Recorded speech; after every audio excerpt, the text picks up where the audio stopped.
తర్వాత రెండవదిగా ఇక్కడ మేకలు అదేవిధంగా గొర్రెలు అనేటువంటి మాటలు కూడా రాయబడ్డాయి. ఇక్కడ రెండు మాటలు కనబడుతున్నాయి కనుక రెండు ఎవరికి చూసేస్తున్నాయి అంటే మనుషులకే. అంటే మేకలు గొర్రెలు ఎవరంటే మనుషులు. చెప్పండి, ఎవరు? మేకలు గొర్రెలు ఎవరు? మనుషులు.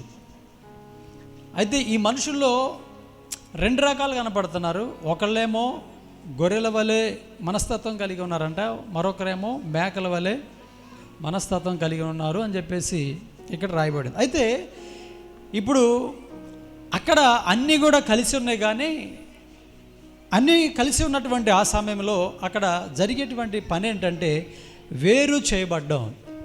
ఏం పని జరుగుతుంది అక్కడ చెప్పండి? వేరు చేయబడ్డం, వేరు చేస్తూ ఉన్నారనమాట. అంటే ఎక్కడి నుండి ఎక్కడకు వేరు చేస్తున్నారంటే గొల్లవాడు మేకల్లో నుండి గొర్రెలను, చెప్పండి ఎక్కడి నుండి ఎక్కడికంట? గొర్రెల్లో నుండి మేకలను, లేకపోతే మేకల్లో నుండి గొర్రెలనా? మేకల్లో నుండి గొర్రెలను ఏం చేస్తున్నాడు? వేరు చేస్తూ ఉన్నాడు.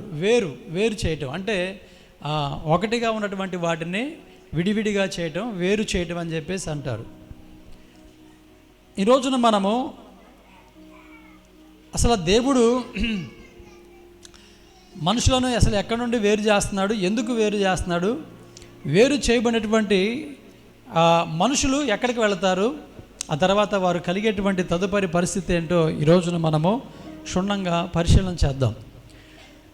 ప్రియమైన దేవుని బిడ్డలారా, ఈ మాటలు మనకి తరచుగా అప్పుడప్పుడు మనము కొన్ని సందర్భాల్లో మనం వాడుతూ ఉంటాం. ఎక్కువగా మనం జ్ఞాపకార్థ కూడికలకు ఇలాంటి సందర్భాలు మనం వాడుతూ ఉంటాం.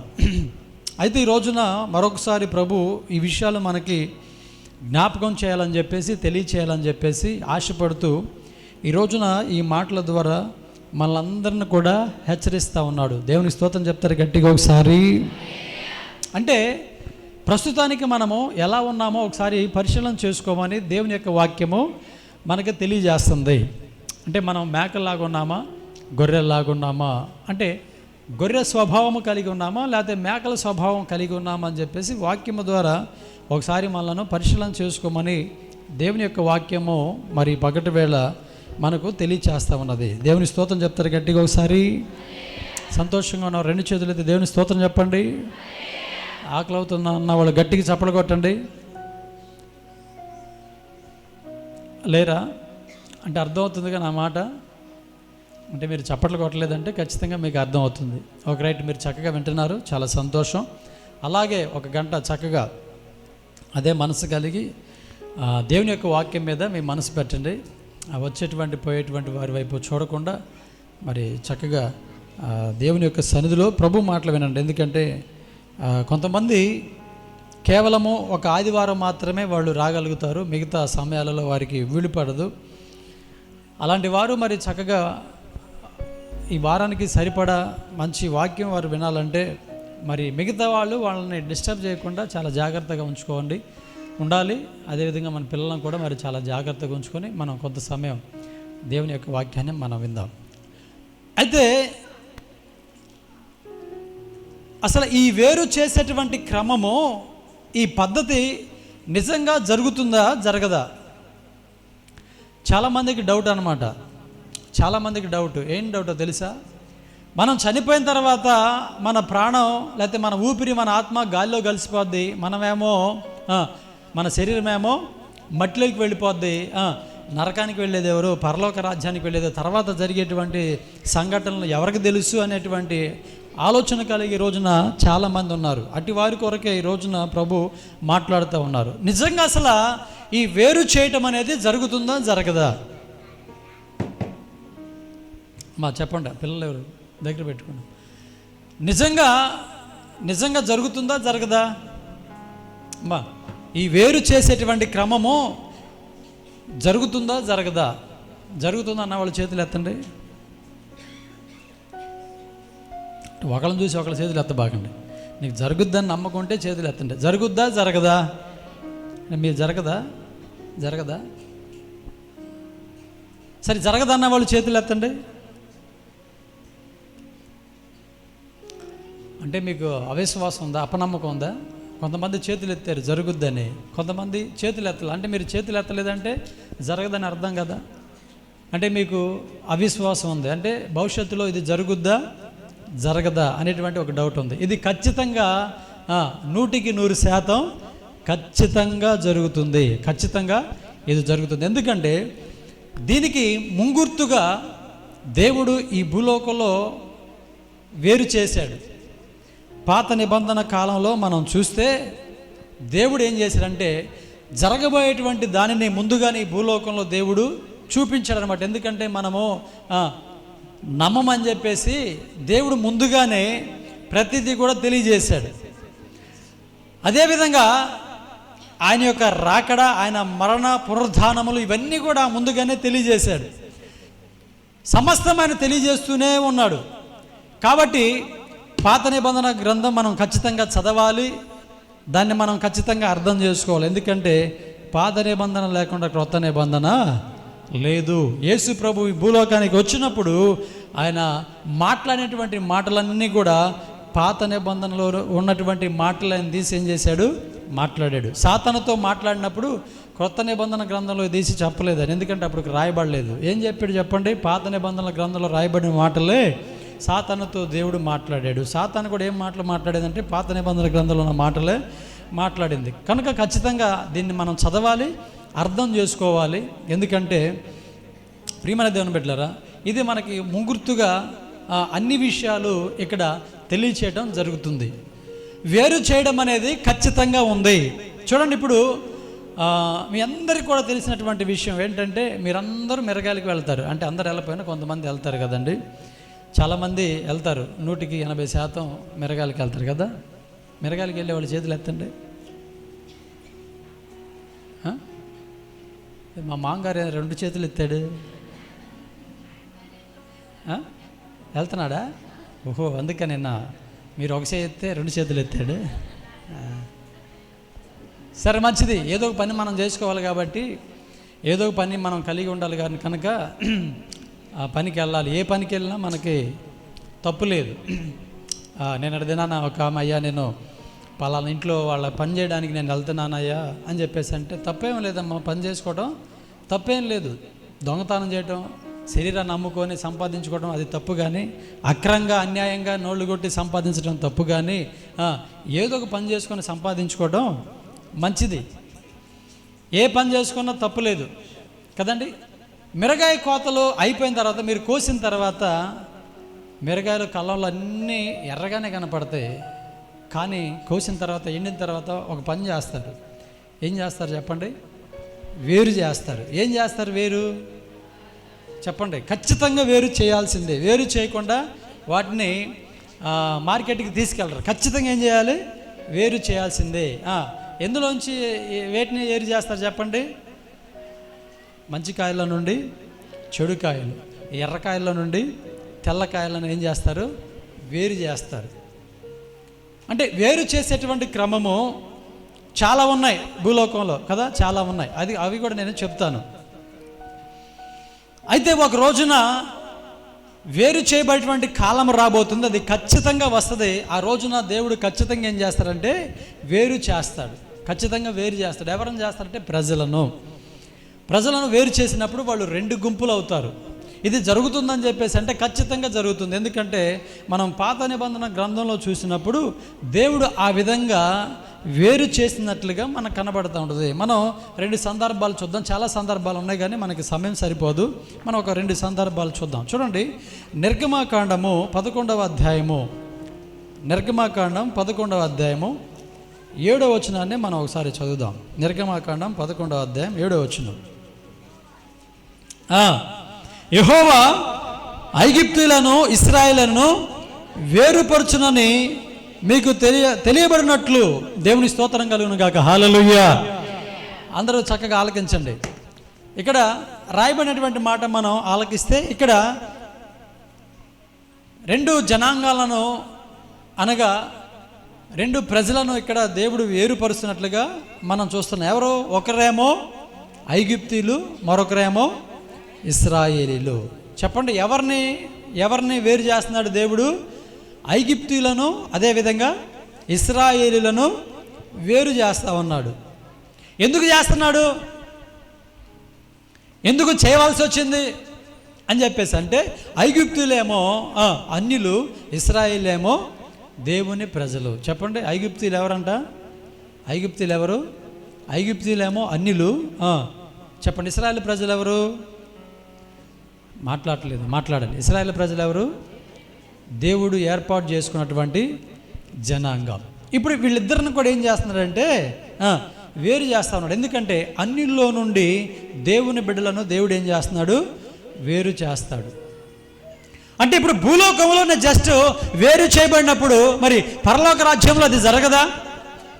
చెప్పండి, జరుగుతుందో జరగదా? ఇక్కడ భూమి మీద నివసిస్తున్నటువంటి ప్రజలను దేవుడు వేరు చేస్తున్నప్పుడు మరి పరలోక రాజ్యంలో జరుగుతుందో జరగదా? ఖచ్చితంగా జరుగుద్ది. అందుకనే ముందుగా దానికంటే ముంగుర్తుగా దీన్ని ప్రభు ఇక్కడ మనకి తెలియజేశాడు. ఖచ్చితంగా వేరు చేసేటువంటి కార్యక్రమము ఖచ్చితంగా జరుగుతుంది. అన్యజనుల్లో నుండి దేవుడు ఏం చేశాడంటే తన ప్రజలను వేరు చేశాడు. దేవునికి స్తోత్రం కలుగును గాక. హల్లెలూయా. ఆ తర్వాత మనం చూస్తే ఆయన ఎందుకు వేరు చేయవలసి వచ్చింది అనే ప్రశ్న మనం వేసుకుంటే, ఎందుకు ఆయన వేరు చేయవలసి వచ్చింది అనేటువంటి ప్రశ్న మనం వేసుకుంటే, ప్రియమైన దేవుని బిడ్డలారా చూడండి, రెండో విషయాన్ని మనం జ్ఞాపకం చేసుకుందాం. సంఖ్యాకాండము 16వ అధ్యాయము, సంఖ్యాకాండం 16వ అధ్యాయము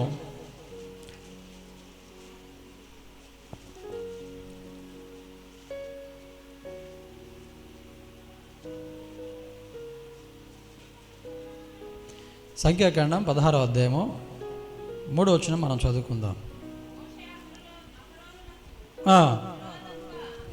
మోషే అహరోనులకు విరోధముగా పోగుపడి, మీతో మాకిక పని లేదు, ఈ సర్వ సమాజంలోని ప్రతివాడును పరిశుద్ధుడే, యెహోవా వారి మధ్య ఉన్నాడు, యెహోవా సంఘము మీద మిమ్మును మీరెలా హెచ్చించుకొనుచున్నారనగా మోషే ఆ మాట విని సాగిలపడెను. జాగ్రత్తగా ఈ మాటలు గమనించండి, తల్ల పైకి ఎత్తండి, దేవుని యొక్క మాటలు చక్కగా గమనించండి. ప్రియమైన దేవుని బిడ్డలారా, దేవుడు ఎందుకు వేరు చేస్తున్నాడు అని చెప్పేసి మనం ఆలోచన చేస్తే,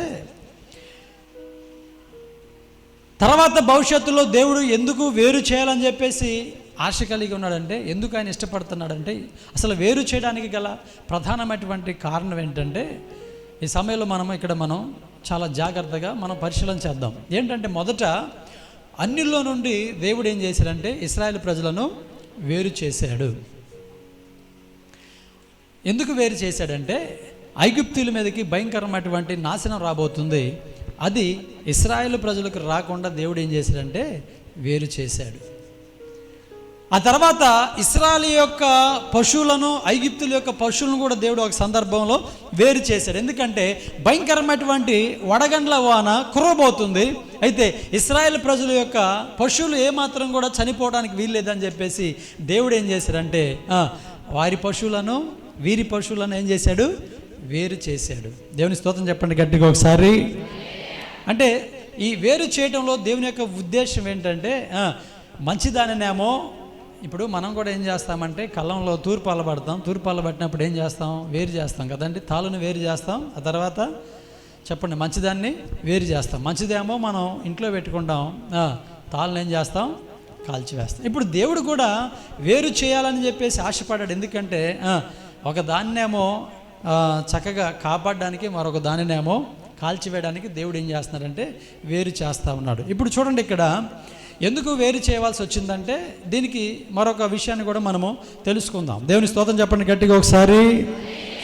చూడండి, ఇప్పుడు ఇక్కడ మోషేకి అహరోనులకి వ్యతిరేకంగా ఒక ముగ్గురు వ్యక్తులు లేచారండి. వారు ఎవరంటే దాతాను, అభిరాములు, ఓను అనేటువంటి ముగ్గురు కూడా ఏం చేశారంటే మోషే అహరోనుకి వ్యతిరేకంగా లేచారు. ఎందుకు లేచారంటే, మోషే అంటున్నాడు, అయ్యా మీరు పరిశుద్ధంగా ఉండండి, పరిశుభ్రంగా ఉండండి, మీరు చేసే పనులన్నీ కూడా పరిశుద్ధంగా ఉండాలి, మీరు కూడా పరిశుద్ధంగా ఉండాలని చెప్పేసి అంటే వాళ్ళు ముగ్గురు లేచి ఏమంటున్నారంటే, నువ్వేంది మేమేదో పాపం చేసినట్టు, లేకపోతే మేమేదో తప్పులు చేసినట్లు నువ్వు అలా అంటావు. మేమందరము కూడా అనగా ఇశ్రాయేలు సమాజం అంతా కూడా ఎవరంటే అందరూ కూడా ఎలాంటి వారంట? పరిశుద్ధులే. ఈ సర్వ సమాజంలోని ప్రతి వాడును పరిశుద్ధుడే అనేటువంటి మాట వారు మాట్లాడుతున్నారు. ఇది వాస్తవమా కాదా? ఇది నిజమా కాదా?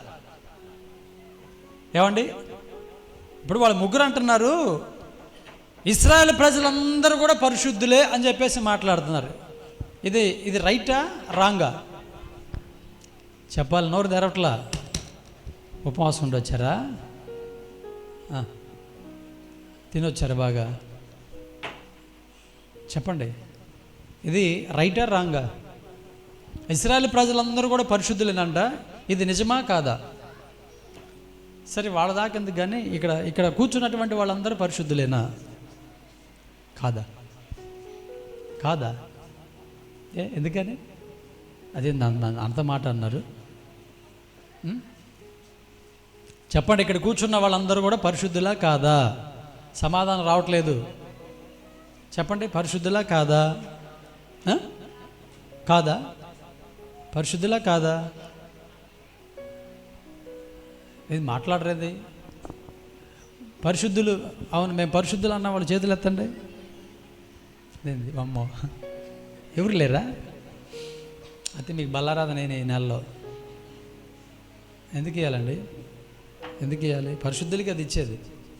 ఎందుకంటే ఆయన అన్నాడు నేను పరిశుద్ధుని కనుక మీరు కూడా. సరే ఇస్తాలే కొంతమందికి, ఎందుకంటే పైకి నేను పరిశుద్ధురాలని చెప్పుకోవడానికి వాళ్ళు ఇష్టపడలేదు. ఇప్పుడు వాళ్ళు అంటున్నారు ఇక్కడ ఉన్నటువంటి వాళ్ళందరూ కూడా పరిశుద్ధులే అని చెప్పేస్తున్నాడు. ఇది వాస్తవమా కాదంటే అది వాస్తవం కాదు. అదేవిధంగా ఇక్కడ కూర్చున్నటువంటి వాళ్ళందరూ కూడా పరిశుద్ధులు అంటే వాస్తవం కాదు. ఎందుకంటే ఇక్కడ పరిశుద్ధులు ఉన్నారు, అపరిశుద్ధులు కూడా ఉన్నారు. ఖచ్చితంగా ఉంటారు. ఖచ్చితంగా ప్రతి చోట ప్రతి సంఘములో ఉంటారు. అది చిన్న సంఘమైనా అది పెద్ద సంఘమైనా చెప్పండి, ఖచ్చితంగా ఉంటారు. ఈ రెండు గుంపులు ఉంటాయి అన్నమాట. ఖచ్చితంగా రెండు, అంటే మేకలు ఉంటాయి, తర్వాత గొర్రెలు కూడా ఉంటాయి అన్నమాట. అర్థమవుతుందా? అందుకనే అప్పుడప్పుడు ఏమంటా ఉంటారంటే అమ్మో ఏమో చిలకలూరి పేడ పోతుంది ప్రార్థనకి, అసలు ఆ నోరే మంచిది కాదు. ఎందుకని? ఏమైపోయింది చెప్పండి? అక్కడ గొర్రె అని కానీ ఇక్కడ మాత్రం ఏంటంట మందిరంలో గొర్రె కానీ. అర్థమవుతుందా? నిన్న ఒక అమ్మట గుంటూరు పోతుంది ప్రార్థనకి, ఏడకంట గుంటూరు పోతుంది ప్రార్థనకి, అసలు నోరు సరిగానే లేదని చెప్పేసి అంటుంది.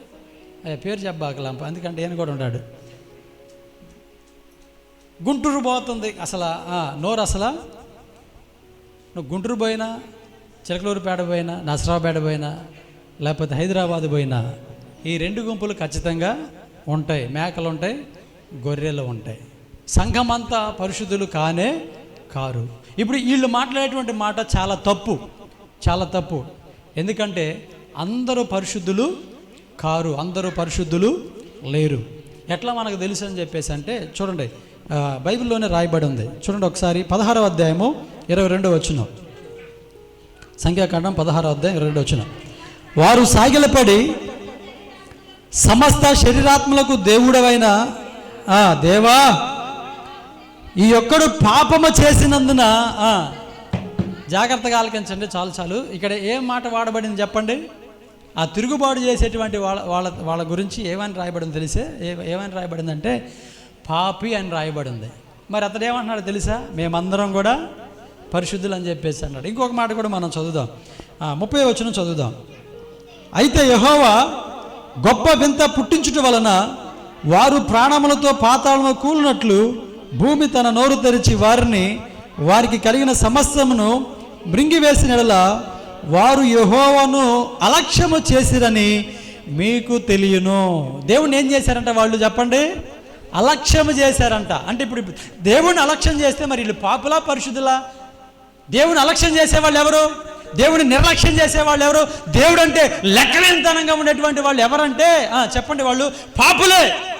పరిశుద్ధులు అలా ఉండరు. పరిశుద్ధులు ఎలా ఉంటారంటే దేవుడు అంటే భయం కలిగి ఉంటారు, దేవుడు అంటే భక్తి కలిగి ఉంటారు, దేవుడు అంటే వాళ్ళు ఒక మంచి మనసు కలిగి దేవుని యొక్క సన్నిధిలో గడపాలనేటువంటి ఒక ఆలోచన కలిగి వాళ్ళు వేగిరి పడుతూ ఉంటారన్నమాట. కానీ దేవుడు అంటే లెక్కలేనటువంటి వాళ్ళు ఖచ్చితంగా వాళ్ళు పాపంతో ఉంటారు.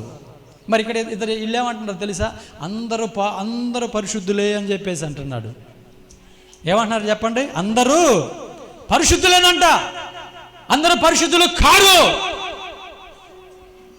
వాళ్ళు అనుకున్నట్లుగా అందరూ పరిశుద్ధులు కారు. ఈ రోజున మనం ఒక పాట పాడినంత మాత్రాన పరిశుద్ధులము కాదు, ఒక ప్రార్థన చేసినంత మాత్రాన పరిశుద్ధులము కాము, మనం దేవునికి ఇచ్చినంత మాత్రాన పరిశుద్ధులము కాము, దేవుని యొక్క సన్నిధిలో పరిచర్య చేసినంత మాత్రాన పరిశుద్ధులము కాము, వాక్యం చెప్పినంత మాత్రాన పరిశుద్ధులము కాము, ఆరాధన చేసినంత మాత్రాన పరిశుద్ధులము కాము. మరి ఇద్దరు ఏది చూసి వీళ్ళందరూ కూడా ఈ సమాజం అంతా కూడా పరిశుద్ధమైనదే, అందరూ పరిశుద్ధులని చెప్పేసి మాట్లాడుతున్నాడంటే, ప్రియమైన దేవుని బిడ్డలారా, లోకంలో ఒక సామెత ఉంది. ఏంటంటే పచ్చకావరలైనోడికంట, చెప్పండి గట్టిగా, పచ్చకావరలైనోడికి లోకం అంతా ఎట్లా కనపడిద్దంట? చెప్పండి, పచ్చగానే కనపడుద్దంట. ఏది చూసినా వాడికి పచ్చగానే కనపడుద్దంట. అర్థమవుతుందా? వీళ్ళకు కూడా ప్రజలు ఎలా కనపడుతున్నారంటే పరిశుద్ధులుగా కనపడుతున్నారంట. కానీ ఇక్కడ వాక్యం ఏమని చెప్తుందో తెలుసా? వాళ్ళు పాపం చేశారు. ఏం పాపం చేశారంటే దేవుడు ఏర్పాటు చేసినటువంటి దైవ సేవకుల మీద వారు తిరుగుబాటు చేశారు. తిరుగుబాటు చేయుట, చెప్పండి, తిరుగుబాటు చేయుట సోదె చెప్పేటువంటి పాపంతో సమానం. ఎవరైతే దేవుడు ఏర్పాటు చేశాడో వారికి ఏం చేయాలంటే లోబడి ఉండాలి. ఈ రోజున కొంతమంది తిరుగుబాటు చేసి ఏం చేస్తున్నారంటే మేము అక్కడికి వెళ్తాం, మేము ఎక్కడికి వెళ్తున్నాం అని చెప్పేసి ఏం చేస్తున్నారు? సంఘం మీద తిరుగుబాటు చేస్తున్నారు, దైవ సేవకుల మీద కూడా తిరుగుబాటు చేస్తున్నారు. ఇప్పుడు వాళ్ళు ఎక్కడికి వెళ్ళినా ఖచ్చితంగా వారిలో ఏముంటుందంటే పాపం ఉంటుంది. వాళ్ళు ఎంత దూరం పోయినా వాళ్ళు పరిశుద్ధులు ఏమాత్రం కాదు. ఎందుకంటే తిరుగుబాటు దేవుడు ఏర్పాటు చేసినటువంటి వారిని కాదని, వారి ఇష్టానుసారంగా జీవించాలని, బ్రతకాలని వాళ్ళు ఇష్టపడుతున్నారు. తిరుగుబాటు చేయుట పాపము. అర్థమవుతుందా? తిరుగుబాటు చేయుట పాపం. భార్య భర్త మీద తిరుగుబాటు చేసింది అనుకోండి, అది పాపమే. అర్థమవుతుందా? తల్లిదండ్రుల మీద పిల్లలు తిరుగుబాటు చేశారనుకోండి, అది కూడా పాపమే. అధికారుల మీద మనం తిరుగుబాటు చేసామనుకోండి, అది కూడా పాపమే. ఎందుకంటే దేవుడు ఏ అధికారులను అయితే నిలబెట్టాడో అధికారులకు ఏమని చెప్పిందంటే లోబడి ఉండమని చెప్పేసి అన్నది. అంటే మనం ఎవరి మీద తిరుగుబాటు చేసినా ఖచ్చితంగా అది పాపమే. ఎందుకంటే తిరుగుబాటు అనేది పాపంతో సమానంగా బైబిల్ గ్రంథంలో మనకు కనబడుతుంది. ఎందుకంటే సౌలు విషయంలో సమూయేలు ఆ మాట మాట్లాడతాడు. అర్థమవుతుందా? సౌలు ఏం చేశాడంట? తిరుగుబాటు చేశాడంట. ఎవరి మీద తిరుగుబాటు చేశాడు? దేవుని మీద తిరుగుబాటు చేశాడు. కాబట్టి అతను పీకేశాడు దేవుడు. ఎందుకు? అది పాపం. దేవుడు మోషేని అహరోన్ని ఏర్పాటు చేసుకున్నారు. వారు దేవుని పక్షమున ప్రజలను నడిపిస్తూ ఉన్నారు. నడిపిస్తూ ఉంటే వీళ్ళు మధ్యలో ఏమన్నారు తెలుసా? మేము పాపవతులం అంటారు, మేము పాపం చేసామంటారు, నువ్వు సరిగా ఉండంటావు, నువ్వు సరిగా జీవించంటావు, సరిగా మాట్లాడంటావు, సరిగా ప్రవర్తించని చెప్పేసి అంటావు. అసలు అందరూ కూడా పరిశుద్ధులే, సరిగా లేని వాళ్ళు ఎవరు లేరు అని చెప్పేసి వాళ్ళ మీద తిరుగుబాటు చేస్తూ ఉన్నారు. ఈ రోజున ప్రియమైన దేవుని బిడ్డలారా, దేవుడు సంఘంలో దైవ సేవకులను ఏర్పాటు చేసుకుని మాట్లాడుతుంటే పాస్టర్ గారు మా గురించి మాట్లాడుతున్నారని చెప్పేసి పాస్టర్ గారి మీద తిరుగుబాటు చేసేవాళ్ళు సంఘాలలో లేకపోలేదు నేటికి కూడా. మన పాత రాత జీవితాలను సరిచేయాలని ప్రభు మాట్లాడుతుంటే మనమేమో ఏం చేస్తామంటే దైవ సేవకుల మీద మనం తిరుగుబాటు చేస్తాం. పోవాయా, నువ్వు కాకపోతే ఇంకొక సంఘం, నీవు కాకపోతే ఇంకొక పాస్టర్, ఈ సంఘం కాకపోతే ఇంకొక సంఘం, బోలెడని ఉంటాయి. కానీ నువ్వు ఎక్కడికి వెళ్ళినా తిరుగుబాటు చేస్తే ఉపయోగం ఉంది? ఎక్కడికి వెళ్ళినా నీ జీవితం మార్చబడకపోతే, నీ బ్రతుకు మార్చబడకపోతే, నీ స్వభావం అనగా తిరుగుబాటు చేసేటువంటి స్వభావం నీలో నుంచి లేకపోతే ఎక్కడికి వెళ్ళినా ప్రయోజనం ఏముంది? ముందు అది మార్చుకోవాలి మనం. అది మార్చుకుంటే ఉన్న సంఘంలోనే మనం పరిశుద్ధులుగా మనం ఉండడానికి అవకాశం ఉంటుంది. చూసారు ఇతను ఏమన్నాడంటే అందరూ పరిశుద్ధులే అంటున్నారు, కానీ ఇక్కడ మనం చూస్తే వాళ్ళు పాపం చేసినట్లుగా, దేవుడంటే దేవుణ్ణి అలక్ష్యం చేసినట్లుగా, నిర్లక్ష్యం చేసినట్లుగా, దేవుణ్ణే నిర్లక్ష్యం చేశారంట. దేవుణ్ణి నిర్లక్ష్యం చేయడం ఎంత పాపమో తెలుసా? దేవుణ్ణి నిర్లక్ష్యం చేయడం భయంకరమైనటువంటి పాపం. కానీ ఈ రోజున చాలామంది ఏమనుకుంటారంటే, మేము చేసేది మంచిదే, మేము చేసే ప్రార్థన మంచిదే, మేము చేసే పరిచర్య మంచిదే. అర్థమవుతుందా? మేము చేసేది మంచిదే, మేము చేసేది మంచిదే, మేము మంచోళమే, మాలో ఏ లోపాలు లేవు, మాలో ఏ కల్మషం లేదు అని చెప్పేసి అనుకుంటారు. కానీ నీవు నేను అనుకుంటే కాదు. కానీ ప్రియమైన దేవుని బిడ్డలారా, ఒక రోజున వేరుపరిచేటువంటి సమయం రాబోతుంది. అప్పుడు నువ్వు ఎవరో అప్పుడు తేలిపోద్ది. ఇక్కడ కాదు, ఇక్కడ మనం గొప్పలు చెప్పుకొని, లేకపోతే ఇక్కడ ఏదో నేను ఇట్ట అని చెప్పేసి అనుకుంటే సరిపోదు. ఒకరోజు వేరు చేయబడేటువంటి ఒక రోజు రాబోతుంది. మనం చాలా జాగ్రత్తగా ఉండాలి. ప్రియమైన దేవుని బిడ్డలారా, ఇప్పుడు అందరూ పరిశుద్ధులే అని చెప్పేసి మాట్లాడాడు. అందుకని ఇప్పుడు ఇక్కడ అందరూ పరిశుద్ధుల కారా అనేటువంటి ఆ కార్యక్రమము జరగాలంటే అసలు ఎవరు పరిశుద్ధులు, ఎవరు అపరిశుద్ధులు చూడాలంటే ఇప్పుడు ఇక్కడ ఏం జరగాలంటే వేరుపరిచే కార్యక్రమము జరగాలి. ఇప్పుడు ఇతడు ఏమన్నాడంటే, ఏమన్నాడు చెప్పండి? ఈ సర్వ సమాజంలోని ప్రతి వాడును పరిశుద్ధుడే. ఎవరంట? సర్వ సమాజంలో ఉన్నటువంటి వాళ్ళందరూ కూడా ఎలాంటి వారంట? పరిశుద్ధులే అని చెప్పి మాట్లాడుతున్నాడు. ఇప్పుడు అతను చెప్పినటువంటి మాట ప్రకారము మరి అందరూ పరిశుద్ధులా కారా అనేటువంటి టెస్ట్ అనేది ఇక్కడ జరగాలంటే ఏం చేయాలి? వేరుపరచాలి.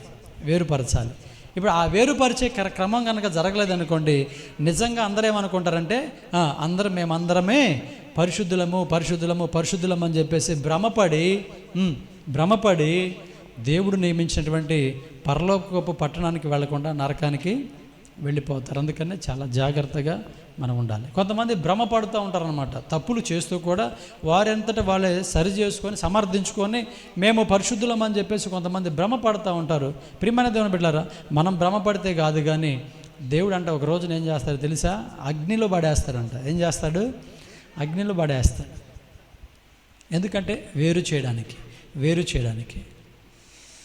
సరే, ఇప్పుడు మీలో పరిశుద్ధులు ఎవరో, అపరిశుద్ధులు ఎవరో, మీలో మంచివారు ఎవరో, మీలో పాపాత్ములు ఎవరో, మీరందరూ కూడా ఇప్పుడు ఏం చేయాలంటే వేరుపరచబడాలి అని చెప్పేసి అంటే, కొంతమంది ఏమో వాళ్ళ వైపు వెళ్ళారంట, కొంతమంది ఏమో మోషే అహరోనుల వైపు ఉన్నారు.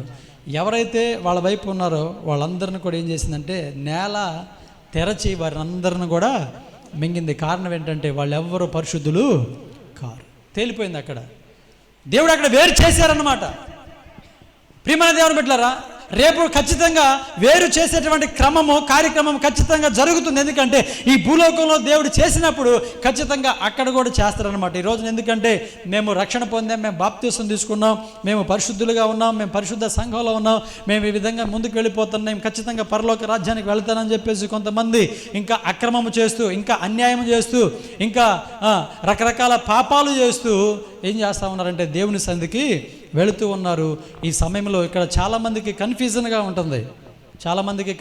ఉంటుంది. ఎందుకంటే ఎవరు పరిశుద్ధులు, ఎవరు అపరిశుద్ధులు.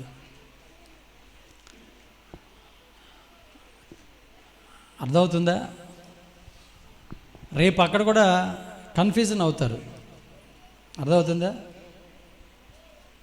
ఎవరు అర్థమవుతుందా? ఖచ్చితంగా ఆ కన్ఫ్యూజన్ లేకుండా దేవుడు ఏం చేస్తున్నాడంటే ఖచ్చితంగా అక్కడ ఏం చేస్తున్నాడు? వేరు చేసేటువంటి కార్యక్రమము చేస్తాడన్నమాట. ఇప్పుడు ప్రియమైన దేవుని బిడ్డలారా, చూడండి, ఇప్పుడు దేవుని యొక్క సంధికి చక్కగా వెళుతూ దేవుని యొక్క సంధిలో రక్షణ పొంది ప్రభు మార్గంలో నడుచుకునేటువంటి వారు ఈ రోజున చాలామంది ఉన్నారు. వారి యొక్క మాటలను బట్టి, వారి యొక్క స్థితిగతులను బట్టి, అదేవిధంగా కొంతమంది దైవ సేవకులు కూడా ఉన్నారు. వారిని చూసి వీళ్ళు ఖచ్చితంగా పరలోక రాజ్యానికి వెళతారు, ఖచ్చితంగా పరలోక రాజ్యంలో వీళ్ళు ఉంటారని చెప్పేసి అలా మాట్లాడుకుంటూ ఉంటారు. వీళ్ళకి ఖచ్చితంగా పరలోక రాజ్యం ఉంటుంది అని చెప్పేసి చాలామంది అలాగా వాళ్ళు భ్రమపడుతూ ఉంటారు. కొంతమంది చూసిన వాళ్ళు కూడా అలా మాట్లాడుకుంటూ ఉంటారు. అర్థమవుతుందా? ఖచ్చితంగా అక్కడ కన్ఫ్యూజన్ ఉంటుంది. ఇప్పుడు చూడండి, ఇప్పుడు అబ్రహాం గారు ఉన్నారు, నేనున్నాను. అర్థమవుతుంది? నేను చక్కగా మరి సంఘంలో బోధ చేస్తూ ఉన్నాను. మీరందరూ కూడా నా గురించి ఏమనుకుంటాడే? మంచోడే అని చెప్పేసి అనుకుంటారు. మంచోడే ఖచ్చితంగా పరలోక రాజ్యానికి వెళ్తాడని చెప్పేసి. ఇప్పుడు అబ్రహాం గారు నేను అక్కడికి వెళ్ళినప్పుడు పైన మరి వేరు చేసేటువంటి క్రమంలో ఆయన ఒక గుంపులో ఉన్నాడు, నేను ఒక గుంపులో ఉన్నాను అనుకోండి, మీకు డౌట్ వచ్చిందా రాదా? చెప్పండి. నేనేమో మేకల గుంపులో ఉన్నాను, అబ్రహాం గారేమో గొర్రెల గుంపులో ఉన్నాడు. ఆయన మేకల గుంపులో వేయటం ఎందుకులే కానీ నేను వేసుకుంటున్నా. చెప్పండి, మీకు కన్ఫ్యూజ్ అయిద్దా అవదా?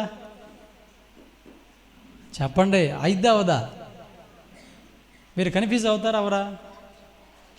ఇప్పుడు ఈ గుంపు పరిశుద్ధమైందా, ఈ గుంపు పరిశుద్ధమైందా? ఏదేమో అక్కడ ఉన్నప్పుడు మగ్గి పట్టుకుని భలే అరిసి భలే చెప్పాడు, అట్టుండాలి ఇట్టుండాలి అని చెప్పేసి మేమందరం కూడా పరిశుద్ధులు అనుకున్నాం. మరి ఈ గుంపులో చూస్తేనేమో ఈయన ఉన్నాడు, ఆ గుంపులో చూస్తే ఆయన ఉన్నాడు. మరి ఈ గుంపులో ఈ గుంపు పరిశుద్ధమైందా, ఆ గుంపు పరిశుద్ధమైందా? మనకు చాలా కన్ఫ్యూజన్ అయిపోద్ది అనమాట. ఎందుకంటే ఆ కార్యక్రమం అంతా కూడా మన ఎదుటే జరుగుతుంది. దేవునికి స్తోత్రం కలుగును గాక. హల్లెలూయా. అర్థమవుతుందా? ఆ కార్యక్రమం అంతా కూడా మన ఎదుటే జరుగుతుందన్నమాట. మనతో పాటు ఉన్నటువంటి వారు చక్కగా ప్రార్థన చేసి భాషలు మాట్లాడి పరిచయం చేసినటువంటి వారు ఈ గుంపులో కొంతమంది ఉంటే, ఈ గుంపులో కొంతమంది ఉంటే ఏంటో అర్థం కాదు. వీళ్ళేంటి ఎవరు అరే వీళ్ళు భూలోకంలో ఉన్నప్పుడు బాగా పరిచయం చేశారు కదా, బాగా ఉన్నారు కదా, వీళ్ళేంటి ఇటు ఉన్నారు, వీళ్ళేంటి ఇటు ఉన్నారని చెప్పేసి మనకు కన్ఫ్యూజన్ అవుద్ది. మనం తారుమారైపోతాం, ఏంటి ఇలా జరుగుతుందని చెప్పేసి.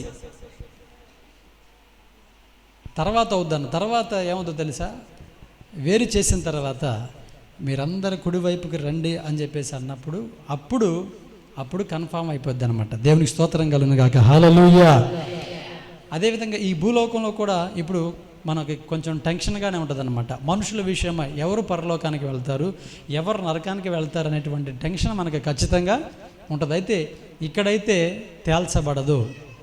అర్థమవుతుంది? ఇక్కడైతే తేల్చబడదు. ఎందుకంటే ఖచ్చితంగా మనం చెప్పలేము. ఎందుకంటే పాపాత్ములు ఖచ్చితంగా నరకానికి వెళ్తారని, రక్షణ పొంది బాప్తిసం తీసుకున్న వాళ్ళు ఖచ్చితంగా పరలోకానికి వెళ్తారని ఖచ్చితంగా మనమైతే చెప్పలేము. ఎందుకంటే ప్రియమైన దేవుని బిడ్డలారా, ఈరోజు నిలబడినటువంటి వారు రేపటి దినాన పడిపోవచ్చు, ఈ రోజున పడిపోయిన వారు రేపటి దినాన లేవచ్చు. ఈ రోజున ప్రభుకి ఇష్టలు కానటువంటి వారు రేపటి దినాన ప్రభుకి ఇష్టలుగా బ్రతకవచ్చు. ఈ రోజున ప్రభుకి ఇష్టలైన వాడు రేపటి దినాన ప్రభుకి ఇష్టలుగా ఉండకపోవచ్చు. ఏమో చెప్పలేం. ముగింపు ఎలా ఉండదో చెప్పలేం. ప్రారంభం ఎలా ఉన్నా ఎవరి ముగింపు ఎలా ఉంటుందో మనకైతే తెలియదు. అయితే కొందరి గురించి మనం ఖచ్చితంగా చెప్పగలం. ఎందుకంటే వారి యొక్క ప్రవక్తను బట్టి ఇప్పుడు బైబిల్ గ్రంథంలో ఒక ఆమె చనిపోయింది, తబిత అనేటువంటి ఆమె. చనిపోయిన తర్వాత ఆమె గురించి అందరూ మంచిగానే మాట్లాడేది తప్ప ఎవరు చెడుగా మాట్లాడలేదు. ఎందుకంటే ఆమె యొక్క సత్క్రియలు అక్కడ కనబడుతున్నాయి. ఎందుకంటే ఆ క్రియలే మన వెంట వస్తే కనుక అవి భూలోకంలో కూడా కనబడుతున్నాయి అంట. దేవునికి స్తోత్రం చెప్పండి గట్టిగా ఒకసారి. కనుక ప్రియమైన దేవుని బిడ్డలారా, కొందరి విషయమై మనం ఖచ్చితంగా చెప్పవచ్చు, కానీ కొందరి విషయం అయితే మనము ఖచ్చితంగా చెప్పలేం. అయితే వేరు చేయబడేటువంటి క్రమం మాత్రము ఖచ్చితమే. దేవుడు ఖచ్చితంగా వేరు చేస్తాడు. ఎందుకంటే ఇక్కడ పరిశుద్ధులము, వాళ్ళు అంటున్నారు ఇక్కడ మేము అందరము పరిశుద్ధులమే, ఇక్కడ పాపి అనేవాడు ఎవడు కూడా లేడని చెప్పేసి అంటే. అయితే ఈ సమయంలో మిమ్మల్ని వేరు చేయాలి. ఎవరు పరిశుద్ధుడు, ఎవరు పాపాత్ములు, ఎవరు నేనంటే లెక్కలేనితనంలో ఉన్నారు, ఎవరు నేనంటే భయభక్తి కలిగి ఉన్నారు, ఇప్పుడు నేను వేరు చేయాలని చెప్పేసి దేవుడు తలంచినప్పుడు 2 గుంపులుగా అక్కడ చీలిపోయారు. ఒక గుంపేమో పాతాళానికి వెళ్ళిపోయింది, ఒక గుంపేమో అక్కడ స్థిరంగా నిలబడి ఉన్నది. కారణం ఏంటంటే ఎవడైతే నేను పరిశుద్ధుడిని అని చెప్పేసి అన్నాడో వాడేమైపోయాడు చెప్పండి? ఏమైపోయాడు? నేనే పరిశుద్ధుడిని, మేమందరము పరిశుద్ధులం అన్నటువంటి ఆ గుంపంతా కూడా ఏమైపోయిందంటే పాతాళానికి వెళ్ళిపోయారు. నోటి మాట ద్వారా నేను పరిశుద్ధుడిని, నేను పరిశుద్ధురాలను అని చెప్పేసి అనుకుంటే సరిపోదు. దానికి తగినటువంటి క్రియలు ఖచ్చితంగా ఉండాలి. అర్థమవుతుందా? దానికి తగినటువంటి క్రియలు ఖచ్చితంగా ఉండాలి. మనం చెప్పుకోవడం కాదు, మన గురించి దేవుడి సాక్ష్యం చెప్పాలి, మన గురించి ఇతరుల సాక్ష్యం చెప్పాలి, మన గురించి చెప్పండి మన కుటుంబంలో ఉన్నటువంటి వారు సాక్ష్యం ఇవ్వాలి, మన గురించి మన గ్రామంలో ఉన్నటువంటి వారు సాక్ష్యం ఇవ్వాలి. అలాంటి సాక్ష్యం వారికి ఏమీ లేదు, కానీ మేమందరం కూడా పరిశుద్ధులమే అని చెప్పేసి వారు మాట్లాడారు. కానీ దేవుడు వేరు చేసేపాటికి పరిశుద్ధులు ఎవరో పాపాత్ములు ఎవరో అక్కడ బయటపడింది. ఎందుకు ఇక్కడ దీన్ని రాసి పెట్టాడంటే ఒక రోజున ఈ భూమి మీద ఉన్నటువంటి మనలందరికీ కూడా ఇదే తీర్పు అనేది జరగబోతుంది. ఇది ఖచ్చితంగా ఈ తీర్పు అనేది ఖచ్చితంగా జరుగుతుంది. వేరు చేసేటువంటి క్రమము ఖచ్చితంగా జరుగుతుంది. దేవునికి స్తోత్రం చెప్తారు గట్టిగా ఒకసారి. ప్రియమైన దేవుని బిడ్డలారా, ఈ సమయంలో మనము దేవుని యొక్క సన్నిధిలో ఉంటున్నటువంటి మనం ఒకసారి ఎట్లా ఉన్నా ఒకసారి మనం జ్ఞాపకం చేసుకోవాలి. ముగింపుకు వస్తున్నాను, చాలా జాగ్రత్తగా వినండి. నీకు నీవే అలా మాట్లాడుకొని నీవే భ్రమపడవద్దు. వాక్యాన్ని చూసుకో. వాక్య ప్రకారం నడుస్తున్నామా లేదో ఒకసారి చూసుకో. వాక్య ప్రకారం జీవిస్తున్నామా లేదా, ఒక మాదిరికరమైనటువంటి జీవితం మనలో ఉందా లేదని చెప్పేసి మనము చాలా జాగ్రత్తగా మనం ఉండాలి. ఎందుకంటే వేరు చేసేటువంటి క్రమంలో భయంకరమైనటువంటి పరిస్థితులు ఎదురవుతాయి. ఏంటి ఆ పరిస్థితి అంటే అది నేను చెప్పి ముగిస్తాను. దేవునికి స్తోత్రం చెప్తారు గట్టిగా ఒకసారి. అంటే ముగిస్తానని సరే గట్టిగా చెప్పాను అంటున్నారు. నేను ముగించట్లా. దేవుని స్తోత్రం చెప్పండి గట్టిగా ఒకసారి.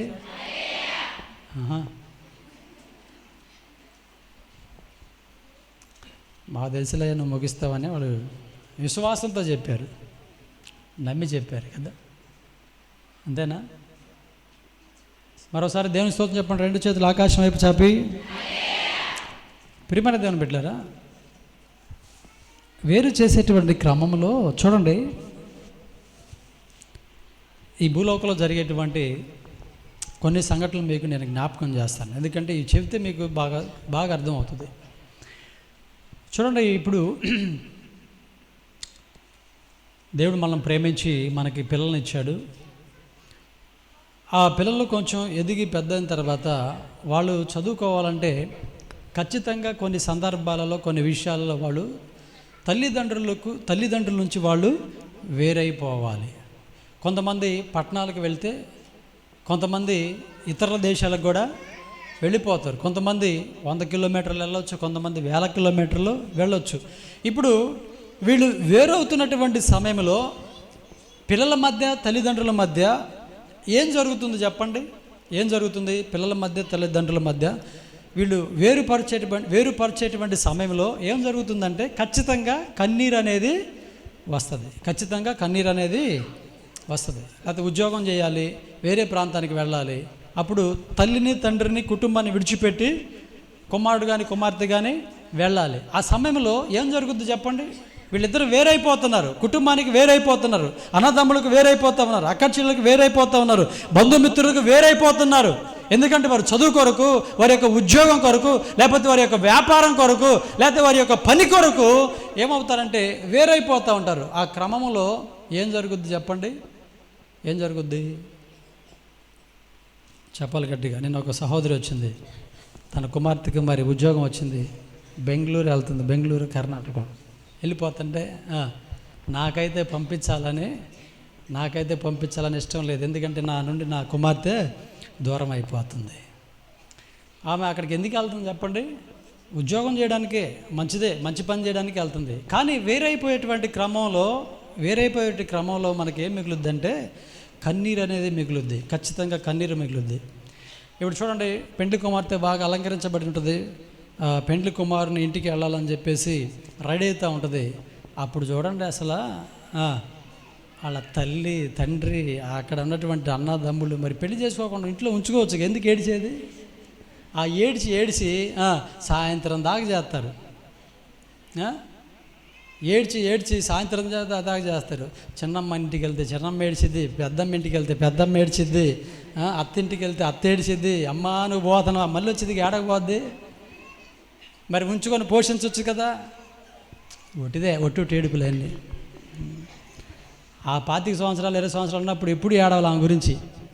అప్పుడు పోయేటప్పుడు మాత్రం అబ్బా ఏం ఏడుస్తారు, తెగెడుతూ ఉంటారు. వాళ్ళు ఏడిచి వీళ్ళు ఏడిచి ఆడేమో టైం అయిపోతూ ఉంటుంది. ఏడ్చి అంతా సతికిల పడిన తర్వాత ఇంక పోమ్మా పో అని చెప్పేసి పంపిస్తారు. ఇంకా ఏముంటుంది, ఆ అర్ధరాత్రులు అది పెళ్ళి ఏడుస్తా. అంటే ఎందుకు ఇక్కడ ఏడుపు అనేది వస్తుందంటే ఎడబాటు, వేరు. అయితే ఇక్కడ మీరు ఒక విషయం గమనించండి.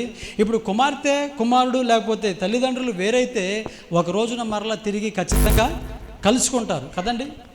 తర్వాత తన కుమార్తె వివాహం కొరకు వేరైపోయి వెళ్తుంటే తర్వాత కుటుంబానికి కుమార్తె మరలా ఎమ్మటనే వచ్చింది. ఆ రోజు లేకపోతే 3వ రోజు వచ్చింది కదా. రాకుండా ఏడకపోదు, వస్తుంది, కలుసుకుంటారు. అర్థమవుతుందా? చదువు నిమిత్తం, వ్యాపార నిమిత్తం కుటుంబానికి వేరైపోతే మరలా ఖచ్చితంగా మరలా ఒక రోజున కలుసుకుంటారు. కుటుంబంతో కలుసుకుంటారు, స్నేహితులతో కలుసుకుంటారు, బంధువులతో కలుసుకుంటారు, అందరితో కలుసుకుంటారు. కానీ ఇక్కడ వేరు చేయబడితే జీవితంలోకి ఎన్నటికి కూడా కలుసుకోరు. ఎంత భయంకరంగా ఉంటుందో తెలుసా? ఇక్కడ వేరైతే భూలోకంలో వేరైతే ఒక రోజున మరలా మనం కలుసుకోవడానికి అవకాశం ఉంది. కానీ ప్రియమైన దేవుని బిడ్డలారా, ఒకవేళ మరణము మనను వేరు చేసినా మనం ఖచ్చితంగా అక్కడ కలుసుకుంటాం. కానీ మరణం ఇక్కడ మనల్ని వేరు చేసిన, భర్తకు భార్యను వేరు చేసిన, భార్యకు భర్తను వేరు చేసిన, తల్లిదండ్రులకు పిల్లలను వేరు చేసిన, పిల్లలకు తల్లిదండ్రులను వేరు చేసిన, రక్త సంబంధికులు వేరు చేసిన అక్కడ కలుసుకోవచ్చేమో. కానీ ఈ ఫైనల్ చివరిగా వేరు చేయబడ్డం జీవితంలో ఇంకెప్పటికీ కూడా కలుసుకోము. వాళ్ళు భర్త అయినా, భార్య అయినా, పిల్లలైనా, తల్లులైనా, తండ్రులైనా, బంధువులైనా, స్నేహితులైనా ఆ రోజు వేరు చేయబడిన తర్వాత ఇంకెప్పటికీ వారి జీవితంలో వాళ్ళు వీళ్ళను చూడరు, వీళ్ళు వాళ్ళను చూడరు. ఆ సమయంలో ఆ భయంకరమైనటువంటి పరిస్థితి ఎట్లా ఉంటుందో ఒకసారి మీరు ఊహించుకోండి. జస్ట్ ఏదో 1 సంవత్సరం 2 సంవత్సరాలు చదవడానికి పోతుంటే నీకు అంత ఏడుపు వస్తుంటే, అసలు ఇక జీవిత కాలమే వేరైపోతుంటే ఇంకా ఎంత ఏడుపు వస్తుందో తెలుసా? ఎంత బాధపడతావో తెలుసా? అందుకనే నరకంలో ఆ పాతాలను అతను ఏదన పడుతూ అతను అంటున్నాడు, అయ్యా ఇంకా నాకు అన్నదమ్ములు ఉన్నారు, వాళ్ళు ఈ ప్రాంతానికి రాకుండా వారికి కూడా నీ సువార్తను ప్రకటన చేయని చెప్పేసి అంటున్నాడు. అందుకనే ఈ లాజరును పంపించి చెప్పని చెప్పేసి అంటే లాజరు అవసరం లేదు, అక్కడ చెప్పేవాళ్ళు చాలామంది ఉన్నారు. అంటే ఆ ఎడబాటు ఎంత భయంకరంగా ఉంటుందంటే చాలా భయంకరంగా ఉంటుంది. ప్రియమైన దేవుని బిడ్డలారా, ఒక రోజున మరి నీ భర్త ఆ విధంగా వేరైపోతే ఇక నీ భర్త నీ జీవితంలో కనబడరు. నీ భార్య వేరైపోతే ఇక నీ భార్య నీ జీవితంలో కనబడదు. నీ పిల్లలు ఆ రోజున వేరైపోతే ఇక నీ జీవితంలో వారు కనబడరు. మరి తర్వాత సంగతి ఏంటి? వారి పరిస్థితి ఏంటి?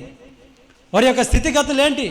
వారి విషయమై మరి నీవు ఆ సమయంలో ఎలా ప్రతిస్పందిస్తావు? అప్పుడు నువ్వు ఎలా ప్రతిస్పందించినా ఏమాత్రం ప్రయోజనం లేదు. ఇప్పుడే మనం ఏం చేయాలంటే ఆ ఏడిపోయింది మనం ఇప్పుడే ఏడవాలి. ఎందుకు ఏడవాలంటే వారు వేరు చేయబడినప్పుడు వారు కూడా మనతో పాటే ఉండాలి. దేవుని స్తోత్రం చెప్పండి గట్టిగా ఒకసారి. ఎక్కడ ఉండాలి చెప్పండి? మన దగ్గర ఉండాలి, మనతో పాటు వాళ్ళు ఉండాలన్నమాట. ఎంతకాలం ఉండాలో తెలుసా? చిరకాలము మనతో పాటు ఉండాలి. కూర్చో. ఎలా ఉండాలి చెప్పండి? మనతో పాటు ఉండాలి.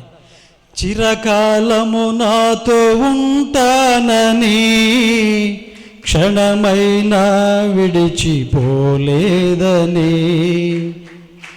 నీలో నన్ను చేర్చుకున్నావని తండ్రితో ఏకమైనామని చిరకాలము నాతో ఉంటానని క్షణమైనా వీడిపోలేదని నీలో నన్ను చేర్చుకున్నావని తండ్రితో ఏకమైనామని ఆనందగానమునే పాడనా. స్పీడ్ పెట్టుకోండి. ఆనందగానమునే పాడనా. ఏదైనా నాకున్న సంతోషము నీతోనే కలిగున్న బంధమే. ఏదైనా నాకున్న సంతోషము నీతోనే కలిగున్న బంధమే. సృజనాత్మకమైన కృప చాలు, నీ బ్రతికున్నది నీ కోసమే. సృజనాత్మకమైన కృప చాలు, నీ బ్రతికున్నది నీ కోసమే. యేసయ్యా నా ప్రాణమా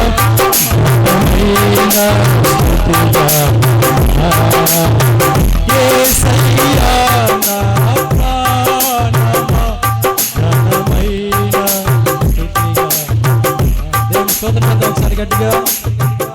దేవుని స్తోత్రం చెప్పండి గట్టిగా ఒకసారి. ప్రియమైన దేవుని బిడ్డలారా, చూడండి, వేరు చేయబడినటువంటి తర్వాత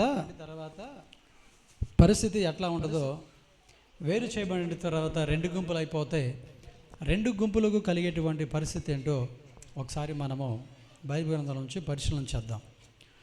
చూడండి, మత్తయి సువార్త మొదటిగా మనం చదువుకున్నటువంటి లేఖన భాగం మత్తయి సువార్త 25వ అధ్యాయము 34వ వచనం మనం చదువుకుందాం. అప్పుడు రాజు తన కుడివైపున ఉన్న వారిని చూచి, నా తండ్రి చేత ఆశీర్వదించబడినటువంటి వారలారా రండి, లోకము పుట్టినది మొదలుకొని మీ కొరకు సిద్ధపరచబడిన రాజ్యమును స్వతంత్రించుకొనుడి. చాలు. వేరు చేయబడిన తర్వాత 2 గుంపులు అవుతారు. 2 గుంపుల్లో ఒక గుంపుకి, అనగా 2 గుంపులను వేరు చేసినప్పుడు, అనగా గొర్రెలు మేకలు కలిసి ఉన్నప్పుడు వేరు చేసినప్పుడు ఒక గుంపు గొర్రెలు కలిగినటువంటి గుంపు, ఆ గొర్రెలు కలిగినటువంటి గుంపుతో ఏమంటున్నాడంటే, ఏమంటున్నాడు, అప్పుడు రాజు ఈ కుడివైపున ఉన్నటువంటి వారిని చూచి, నా తండ్రి చేత ఆశీర్వదించబడినటువంటి వారులారా రండి, లోకము పుట్టినది మొదలుకొని మీ కొరకు సిద్ధపరచబడిన రాజ్యమును స్వతంత్రించుకొనుడి. దేవునికి స్తోత్రం కలుగును గాక. హల్లెలూయా. ఒక గుంపు అంటే సమస్తమైన జనములు పోగు చేయబడతారు. సమస్తమైన జనములు పోగు చేయబడతారు. ఆ పోగు చేయబడినప్పుడు వాళ్ళు ఎలా ఉంటారు? సమస్త జనులు పోగు చేయబడినప్పుడు వాళ్ళు ఎలా ఉంటారు? శరీరాలతో ఉంటారా, లేకపోతే మహిమ శరీరాలతో ఉంటారా? చెప్పండి. తీర్పు తీర్చేటువంటి సమయంలో వాళ్ళు ఎలా ఉంటారు? మామూలు శరీరాలతో ఉంటారా, మహిమ శరీరాలతో ఉంటారా? మామూలు శరీరాలతో ఉంటారు. ఎందుకంటే మామూలు శరీరము మట్టి అయిపోయింది. ఈ ఆత్మకు మహిమ దేహం అనేది దేవుడిస్తాడు. ఆ మహిమ దేహాలతో వారు అక్కడ నిలబడతారు. ఖచ్చితంగా నీవెవరవో, నేనెవరో, పలానా వాళ్ళు ఎవరో, వీళ్ళెవరో మొత్తం మనకి తెలుసు. అర్థమవుతుందా? మన వాళ్ళ మనం గుర్తుపెట్టవచ్చు. నీ భర్త నువ్వు గుర్తుపెట్టవచ్చు, నీ భార్యను నువ్వు గుర్తుపెట్టవచ్చు, నీ పిల్లలు నువ్వు గుర్తుపెట్టవచ్చు. ప్రపంచంలో ఉన్నటువంటి సమస్త ప్రజలు పోగు చేయబడతారు. సమస్తము ప్రజలు పోగు చేయబడినప్పుడు ఆ పోగు చేయబడినటువంటి ప్రజల్లో వేరు చేయడం అనేది జరుగుతుంది. ఆ వేరు చేసేటువంటి క్రమంలో నేను ఈ కుడివైపు ఉన్నటువంటి వాటి వైపు నేను వస్తానని చెప్పేసి అంటే కుదరదు. వేరు చేసే క్రమంలో నేను కుడివైపు ఉన్నటువంటి వారితో వస్తానని చెప్పేసి మేకలని అనుకోండి, నేను కూడా గొర్రెలో కలుస్తానని చెప్పేసి మేకలంటే మేకలకు అవకాశము రాదు.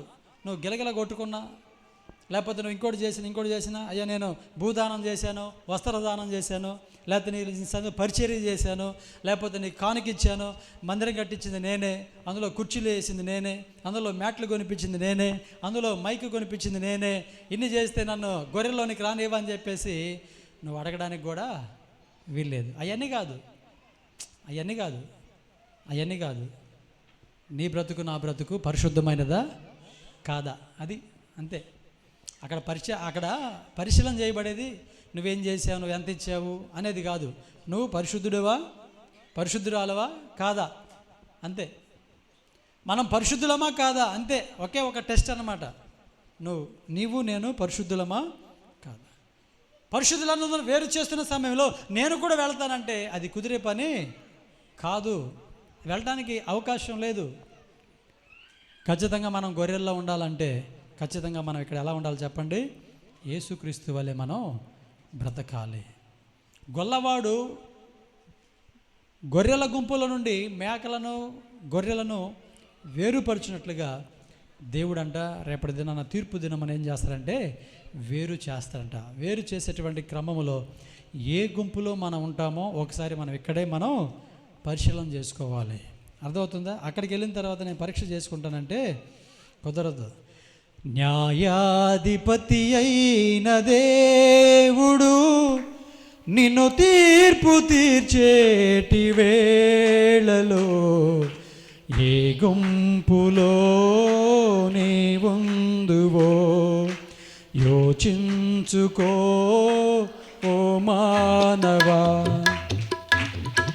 అధిపతి అయిన దేవుడు నీ నిన్ను తీర్పు తీర్చేటి వేళలో ఏ గుంపులో నీవుందువో యోచించుకో ఓ మానవా. న్యాయాధిపతి అయిన దేవుడు గొర్రెలనే నీతిమంతులు, మేకలనే పాపాత్ములు, గొర్రెలనే నీతిమంతులు, మేకలనే పాపాత్ములు మందలుగా విభజింపగా, మందలుగా విభజింపగా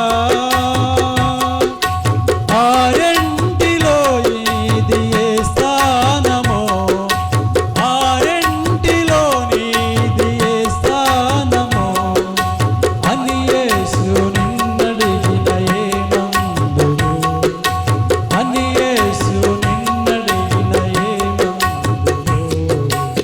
ఏమందువో.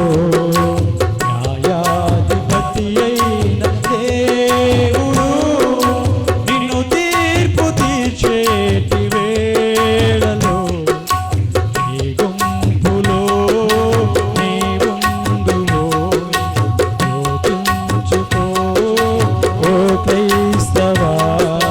న్యాయాధిపతి అయిన దేవుడు. దేవుని స్తోత్రం. హల్లెలూయా. ప్రియమైన దేవుని బిడ్డలారా, అసలు ఇట్లా వేరు చేయటం న్యాయం అంటారా అన్యాయం అంటారా? చెప్పండి, ఇట్లా వేరు చేయటం న్యాయం అంటారా అన్యాయం అంటారా? మాట్లాడలేదు. న్యాయమా అన్యాయమా? న్యాయమా? అదేంటండి, దేవుడు ఒకళ్ళనేమో నరకానికి పంపించడం, ఒకళ్ళేమో పరలోకానికి రాజ్యానికి పంపించడం, ఒకళ్ళనేమో ఆయన దగ్గర ఉంచుకోవటం, ఒకళ్ళేమో బాధపడటానికి పంపించడం, ఇది న్యాయం అంటారా? న్యాయమేనా? చెప్పండి, న్యాయమా అన్యాయమా? న్యాయమే. ఎందుకంటే ఆయన న్యాయాధిపతి అయిన దేవుడు. ఇప్పుడు చూడండి ప్రియమైన దేవుని బిడ్డలారా, నేనున్నాను, ఏ పాపం చేయకుండా పరిశుద్ధంగా, ఏ డబ్బుకు ఆశపడకుండా, మరి నిక్కచ్చిగా దేవుడు చెప్పినటువంటి విధంగా మంచి మనసు కలిగి, ఇతరులను ఆశించకుండా, ఏది కూడా ఆశించకుండా, ఏ పాపం లేకుండా, కొన్నిటికి నేను పత్యం ఉంటున్నా. ఈ లోక సంబంధమైనటువంటి అన్నీ కూడా నన్ను లాగుతూ ఉన్నాయి, అయినా నేను పత్యం ఉంటున్నా. నాకు సంతోషంగా జీవించడానికి, నా శరీర కోరికలు తీర్చుకోవడానికి నాకు అవకాశం ఉంది. అంటే తెలివి ఉంది, జ్ఞానం ఉంది, ఆ తర్వాత వాటిని నేను కలిగి ఉండడానికి నాకు అవకాశాలు కూడా ఉన్నాయి. కానీ వాటన్నిటిని కూడా నేను జయించుకుంటూ, వాటన్నిటిని నేను పారదోలుతూ, నా నోరుని, నా కళ్ళను, నా శరీరాన్ని, నా మనసుని నా అదుపులో పెట్టుకొని వాక్య ప్రకారం జీవిస్తూ దేవుని యొక్క సన్నిధిలో నా కోరికలను కూడా చంపివేసుకొని, నా ఆశలను కూడా చంపివేసుకొని, తినకో ఉపవాసాల నుండి ప్రార్థన చేశాను. నా వల్లే మరొకడు అలాంటిదేమి లేకుండా ఇద్దరు భార్యలను పెళ్లి చేసుకొని చక్కగా ఎంజాయ్ చేస్తూ వాక్యం చెబుతూ ఉన్నాడు. చక్కగా డబ్బులు సంఘస్థల నుంచి మంచిగా తీసుకొని చక్కగా ఈరోజు వేసిన డ్రెస్సు మరొక రోజు వేయకుండా మంచిగా లగ్జరీ కారులో లైఫ్ మంచిగా జీవితాన్ని ఎంజాయ్ చేస్తున్నాడు. ఇటు లోకాన్ని ఎంజాయ్ చేస్తున్నాడు, ఇటు దేవుని సన్నిధిలో కూడా ఎంజాయ్ చేస్తున్నాడు. ఇప్పుడు మేమిద్దరం చనిపోయాం. చెప్పండి, ఇద్దరం చనిపోయాం. ఇప్పుడు బహుమతులు ఎవరికి ఇవ్వాలి చెప్పండి? చెప్పండి, ఇప్పుడు బహుమతులు ఎవరికి? సరే, నేనే అలా చేశాను అనుకోండి, చండాలంగా చేశాను, నేనే అలా చేశాను అనుకోండి, బహుమతి ఎవరికి ఇవ్వాలి చెప్పండి? ఎవరికి ఇవ్వాలి చెప్పండి? ఎవరికి ఇవ్వాలి? అన్నిటికీ పత్యాలుండి, నోరు కాచుకొని, శరీరాన్ని అదుపులో పెట్టుకొని, ఆలోచన అదుపులో పెట్టుకొని, దేవుడు చెప్పినట్లుగా ఉన్నటువంటి వాళ్ళకి ఇవ్వాలా? లేకపోతే వాళ్ళ ఇష్టానుసారంగా బ్రతికి, వాళ్ళ ఇష్టానుసారంగా జీవించి, వాళ్ళ ఇష్టానుసారంగా ఈ లోకంలో అన్నిటిని అనుభవించి దేవుడు నమ్ముకున్నారు, బాప్తిసం తీసుకున్నారు కాదంటలా, కానీ శరీర కోరికలు, శరీరాశ, నేత్రాశ, జీవబడంబాన్ని విడిచిపెట్టలేదు. వాళ్ళ ఇష్టానుసారంగా బ్రతికారు, వాళ్ళు చనిపోయారు. ఇప్పుడు బహుమతులు, కిరీటాలు ఎవరికి ఇవ్వాలి? మంచి స్థలము, మంచి స్థానం ఎవరికి ఇవ్వాలి చెప్పండి? ఎవరికి ఇవ్వాలి? ఖచ్చితంగా పరిశుద్ధులకే ఇవ్వాలి. ఎందుకంటే అందులో ఏముందంటే న్యాయం ఉంది. చెప్పండి, ఏముంది అందులో? న్యాయం ఉంది. వాళ్ళు అలా లేరు, వాళ్ళు ఇష్టానుసారంగా బ్రతికారు కాబట్టి వాళ్ళకి ఎందుకు ఆ స్థానం ఇవ్వాలి? అలా ఉంటే ఆ స్థానం ఇవ్వబడదని ముందుగానే తెలియజేయబడింది కదా, ముందుగానే చెప్పాడు కదా. ముందుగా చెప్పిన కూడా వాళ్ళు లెక్కలేని తనంగా వాళ్ళు జీవించారు కనుక వాళ్ళకి ఆ స్థానం అనేది రాదు.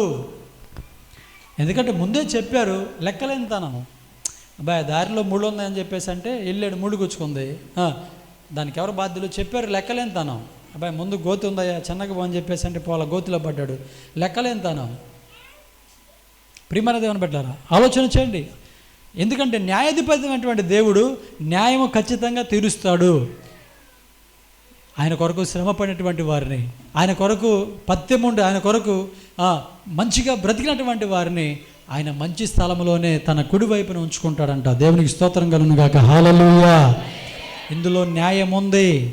ఎందుకంటే అక్రమంగా బ్రతికినటువంటి వాళ్ళకను క్రమంగా బ్రతికిన వాళ్ళకి ఒకే స్థలం ఇస్తే ఎట్లా అండి చెప్పండి? అక్రమంగా బ్రతికిన వాళ్ళకి, క్రమంగా బ్రతికిన వాళ్ళకి ఒకే స్థలం ఇస్తే ఎలా? ఒకే స్థానం ఇస్తే ఎలా? కుదరదు. ఖచ్చితంగా వేరు చేయాల్సిందే, వేరుపరచాల్సిందే. కనుక ప్రియమైన దేవుని బిడ్డలారా, ఆయన వేరు చేసేటువంటి క్రమంలోనంట కుడివైపున గొర్రెలు, ఎడమవైపున మేకలంట. కుడివైపునటువంటి ఉన్నటువంటి వారికి ఒక ఆహ్వానము అక్కడ పలకబడుతుంది. ఏంటి ఆ ఆహ్వానం అంటే, నా దేవుని చేత ఆశీర్వదించబడిన వారలరా, ఇదిగో లోకము పుట్టక మునిపే మీ కొరకు నా రాజ్యము సిద్ధపరచబడినది. దేవునికి స్తోత్రం చెప్పండి గట్టిగా ఒకసారి. దేవుని యొక్క రాజ్యం అంట, దేవుని కొరకు బ్రతికిన వాళ్ళకి, పత్యముండి ఏ పాపము చేయకుండా పరిశుద్ధులుగా బ్రతికినటువంటి వారికి, దేవుని యొక్క సన్నిధిలో ఆయన వలె జీవించినటువంటి వారికి అంట ఆయన రాజ్యము, ఆయన ఇచ్చేటువంటి శ్వాసము సిద్ధపరచబడినది. అక్కడికి రండి. అక్కడికి వెళ్ళిన తర్వాత వాళ్ళకి కలిగేటువంటి పరిస్థితి ఏంటో ఒకసారి మనం బైబిల్ గ్రంథంలో చూద్దాం. మలకీ గ్రంథం 4వ అధ్యాయం 2వ వచనం. త్వరగా చూడండి. మలకీ గ్రంథం 4వ అధ్యాయం 2వ వచనం. ఆ స్థలానికి వెళ్ళిన తర్వాత వాళ్ళకి కలిగేటువంటి మేలేంటి ఒకసారి మనం చూద్దాం.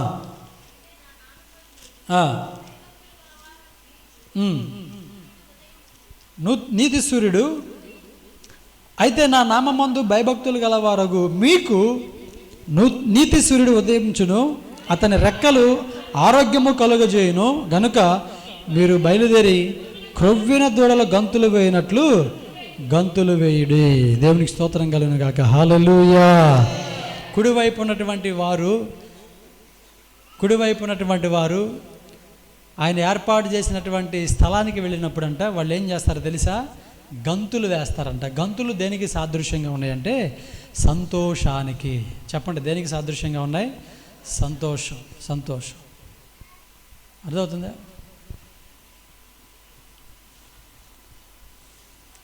పిల్లలకు మనం ఏది ఇచ్చామనుకోండి, వాళ్ళు గంతులు వేస్తారు, ఎగురుతూ ఉంటారు. ఎందుకు? సంతోషం. మనం అడిగింది వాళ్ళకి ఇచ్చినప్పుడు ఏం చేస్తారో తెలుసా? గంతులు వేస్తారు. ఎందుకంటే సంతోషం. కుడివైపు ఉన్నటువంటి గొర్రెలు దేవుడు వారికి ఏర్పాటు చేసినటువంటి స్థానంలో వారిని ఉంచినప్పుడు అంట వాళ్ళు ఏం చేస్తారంటే గంతులు వేస్తారంట. ఏ గంతులు అంటే ఈ సంతోషంతో కూడినటువంటి గంతులు. అర్థమవుతుందా? అంటే అక్కడ ఏముంటుందంటే ఏడుపును పండ్లు కొరకడం అక్కడ ఉండదు. ఏముంటుంది అక్కడ? నిరంతరము సంతోషమే ఉంటుందంట. నిరంతరము సంతోషం ఉంటుందంట. అంటే ఆ సంతోషకరమైనటువంటి జీవితాన్ని ప్రభు మనకి ఇవ్వబోతున్నాడు. ఎవరికంటే ఎవరైతే ప్రభు వలె వాక్య ప్రకారం జీవిస్తారో, ఎవరైతే చనిపోయేంత వరకు పరిశుద్ధంగా ఉంటారో, ఎవరైతే ఏ పాపము చేయకుండా తమను కంట్రోల్ చేసుకొని దేవుని యొక్క సన్నిధిలో మంచి ప్రవర్తన కలిగి జీవిస్తారో వారిని దేవుడు వేరుపరిచి కుడివైపునికి పంపిస్తాడు, నిలబెడతాడు. ఆ కుడి వైపు ఉన్నటువంటి వారికి ఒక ఆహ్వానం ఏంటంటే, మీరందరూ కూడా నా తండ్రి ఏర్పాటు చేసినటువంటి రాజ్యంలోనికి మీరు ప్రవేశించండి అని చెప్పేసి అంటాడు. వాళ్ళు ప్రవేశించగానే వాళ్ళు అది అంతా కూడా చూసి, ఆ వాతావరణం చూసి, అక్కడ ఉన్న పరిస్థితి అంతా కూడా చూసి వాళ్ళు ఏం చేస్తారు తెలుసా? క్రొవ్విన దూడ గంతులు వేసినట్లుగా. అంటే క్రొవ్విన దూడ అంటే బాగా బలిసిన దూడ బాగా తిని ఏం చేస్తుందో తెలుసా? ఎగురుతూ ఉంటుంది అనమాట. తాడు ఉపదిస్తే ఏం చేస్తూ ఉంటుంది? అసలు మామూలుగా ఎగరదు దూడ. చూసారు మీరు ఎప్పుడైనా? అట్లా అంట గంతులేస్తారంట. ఎందుకంటే భూలోకంలో ఎన్నడూ పొందుకోలేని సంతోషం ఆ ప్రాంతం అంతా చూడగానే వాళ్ళకి అంత సంతోషం కలిగిద్దంట. కుడివైపు ఉన్నటువంటి వారికి కలిగే మేలు అది. దేవుని స్తోత్రం చెప్పండి గట్టిగా ఒకసారి. మనం కుడివైపున ఉంటాం. కుడివైపున వెళ్ళిన తర్వాత సంతోషకరమైనటువంటి పరిస్థితులు మనకు ఏర్పడతాయి.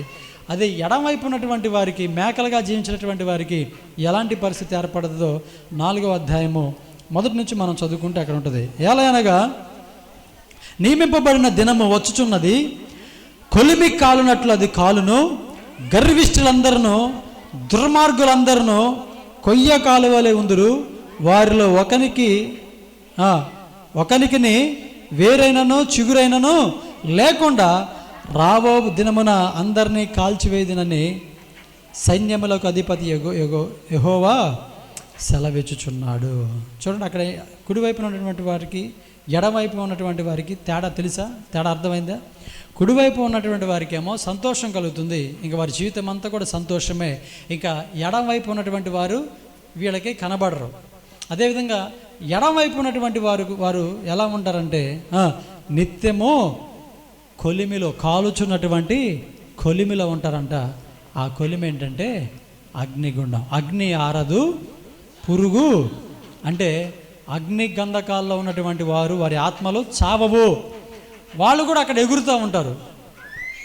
ఎందుకు ఎగురుతారో తెలుసా? వాళ్ళు ఎగిరే ఎగురుడు ఏంటో తెలుసా? సంతోషంతో కాదు వాళ్ళు ఎగిరేది. ఆ మంటలకు తట్టుకోలేక ఏం చేస్తూ ఉంటారంటే ఎగురుతూ ఉంటారు. అయ్యో మేము కాలిపోతున్నాం, అయ్యో మాకు శ్రమ, అయ్యో మాకు దాహం వేస్తుంది, అయ్యో మాకు ఇబ్బంది, అయ్యో మా యొక్క శరీరాలన్నీ కూడా కాలిపోతున్నాయి. ప్రియమైన దేవుని పెట్టారు, మనం ఏ పాపం అయితే చేసామో ఆ అవయవాలన్నీ కూడా అంట బాగా డ్యామేజ్ అవుతాయి అంట. వాటి ద్వారానే ఆ భయంకరమైనటువంటి పరిస్థితి ఏర్పడుతుందంట. అర్థమైందా?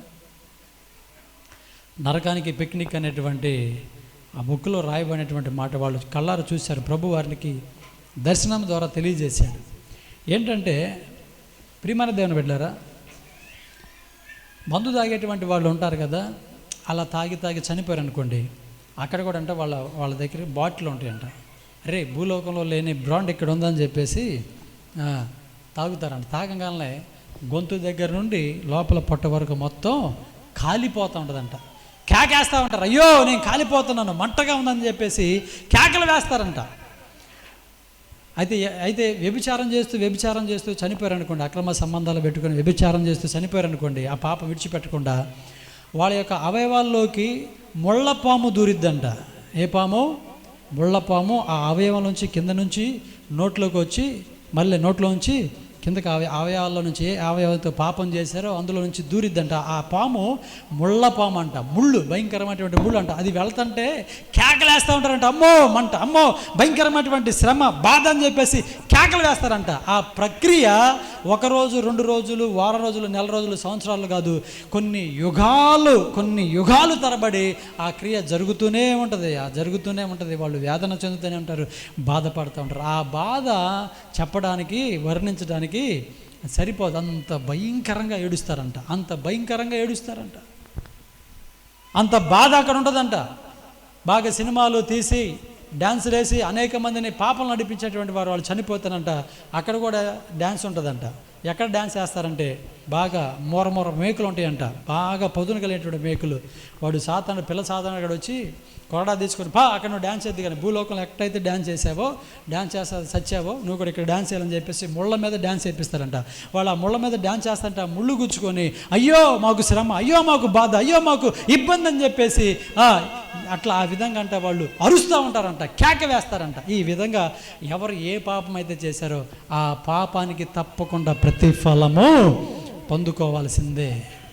ఆ పాపమునకు ప్రతిఫలం ఖచ్చితంగా ఆ శ్రమ అక్కడ అనుభవించాల్సిందే. ఎందుకు నేను ఈరోజు ఈ మాటలు జ్ఞాపకం చేస్తున్నానంటే, ఇంకెంతకాలం మేకల గుంపులో ఉండి మన జీవితాలను మనం మోసం చేసుకుంటాం? ఇంకెంతకాలం మనలో న్యాయం లేకుండా అక్రమమైనటువంటి జీవితం జీవిస్తాం? ఇంకెంతకాలం భ్రమలో బ్రతుకుతాం? వాళ్ళు చేస్తున్నారు, నేను కూడా చేస్తాను, తప్పేంటి? వాళ్ళు వెళ్తారు రేపు నరకానికి, నువ్వు కూడా వెళ్తావు, తప్పేమీ లేదు. వాళ్ళు చేయంగా నేను చేస్తే ఏమొచ్చిందంట? ఇట్లా మనం ఇక్కడ మనం సమర్థించుకుంటే కాదు. రేపు వాళ్ళు నష్టపోతే నీవు కూడా సేమ్ అలాగే నష్టపోతావు. నా భర్త తప్పు చేశాడు, నేను చేయటం పెద్ద తప్పేముంది, ఆయన చేస్తున్నాడు కాబట్టి నేను కూడా చేయాలి. ఆయన రేపు నరకానికి వెళ్తే నువ్వు కూడా ఇప్పుడు మన దేవుని బిడ్డారా, ఒక ఆమె అలాగే ఇక్కడికి వచ్చింది. ఎందుకు వచ్చిందంటే అక్కడ తప్పు చేస్తే భర్త కొడితే వచ్చిందనమాట. వచ్చి ఇక్కడ ప్రార్థనకు వస్తూ ఉంది, వాళ్ళతో పాటు వాళ్ళ బంధువులతో పాటు స్నేహితులతో పాటు ప్రార్థనకు వస్తూ ఉంది. అప్పుడు మనకి బాగా ఉపవాస ప్రార్థన కొడికలు, అదేవిధంగా ఆరాధనలు అన్నీ కూడా జరుగుతున్నాయి. అన్ని ప్రార్థన కొడికల్లో పాల్గొంటుంది.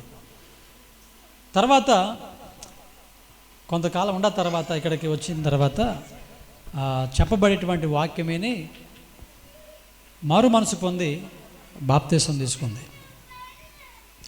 బాప్తీసం తీసుకున్న తర్వాత ప్రార్థన చేసి మరలా తన భర్త రమ్మన్నాడు, సమాధాన పడతాడని చెప్పేసి ఇంకా వెళ్ళటానికి ప్రారంభం వెళ్ళే సమయంలో ఒక రోజున తను చెప్తూ ఉంది. ఏమని చెప్తుందంటే, జాగ్రత్త వినండి, మాట జాగ్రత్త వినండి. నా భర్త తప్పు చేస్తున్నాడు, మరొక స్త్రీతో సంబంధం కలిగి ఉన్నాడు, అది నాకు తెలుసు. కానీ నా భర్తను నేను ఏమనకుండా నేనేం చేశానంటే నేను మరొక పురుషునితో సంబంధం పెట్టుకున్నాను. ఎందుకంటే ఆయన చేస్తున్నప్పుడు నేను ఎందుకు చేయకూడదు. పైపెచ్చు ఇంకొక విషయం ఏంటంటే ఆమె ప్రతి వారము ప్రార్థనకు వెళ్తుందంట. ప్రతి వారం ప్రార్థనకు వెళ్తుంది. కానీ నా భర్త తప్పు చేస్తే నేను తప్పు చేయకూడదు అనేటువంటి ఆ ఆలోచన ఆమెకి రాలేదంట. ఎందుకంటే ఆ విధంగా వాక్యము ఆమె వినలేదు, వాక్యము ఆమె గ్రహించలేదు. ఇక్కడికి వచ్చిన తర్వాత అవి తెలుసుకొని, అమ్మో అంటే ఎవరు తప్పు చేస్తే వారికే శిక్ష, ఎవరు తప్పు చేస్తే వారికే శిక్ష అని చెప్పేసి ఇక్కడికి వచ్చిన తర్వాత తెలుసుకొని, అయ్యో నా భర్త తప్పు చేసిన, నేను తప్పు చేస్తే ఇప్పుడు నాకు భయంకరమైనటువంటి పరిస్థితి ఏర్పడింది, ఇది కాదు, ఇది వాక్యానుసారం కాదని చెప్పేసి వాక్యమును లోతుగా తెలుసుకొని ఇక నేను నా భర్త ఎలా ఉన్నా నేను అలా చేయకూడదని చెప్పేసి ఒక నిర్ణయం తీసుకొని రక్షణ పొంది బాప్తీసం తీసుకొని అక్కడికి వెళ్ళింది. దేవునికి స్తోత్రం కలుగును గాక. హల్లెలూయా. ఈ రోజున చాలామంది ఆయన చేశాడుగా నేను చేస్తా, ఆమె చేస్తుందిగా నేను చేస్తా అని చెప్పేసి వాళ్ళు చేస్తున్నారు, వీళ్ళు చేస్తున్నారని చెప్పేసి వీళ్ళు కూడా చేస్తున్నారు. చెప్తున్నాను దేవుని సేవకుడిగా, ఎవరు చేస్తే వాళ్ళకే శిక్ష. పాస్టర్ గారు చేస్తే పాస్టర్ గారికే శిక్ష, పాస్టర్ గారి కుమారులు చేస్తే పాస్టర్ గారి కుమారులకే శిక్ష, కానీ సంఘంలో వారికి శిక్ష కాదు. ఎవరు తప్పు చేస్తే వారికే శిక్ష. ఎవరు తప్పు చేస్తే వారే నరకానికి వెళ్తారు. వారు చేశారని మనం చేశామనుకోండి, వారితో పాటు మనం కూడా వెళ్తాం. జాగ్రత్త, వాళ్ళు చేశారని మనం చేయడానికి వీల్లేదు. ఎవరి పరిశుద్ధత వారిదే, అలా మనం పరిశుద్ధంగా మనం జీవించాలి.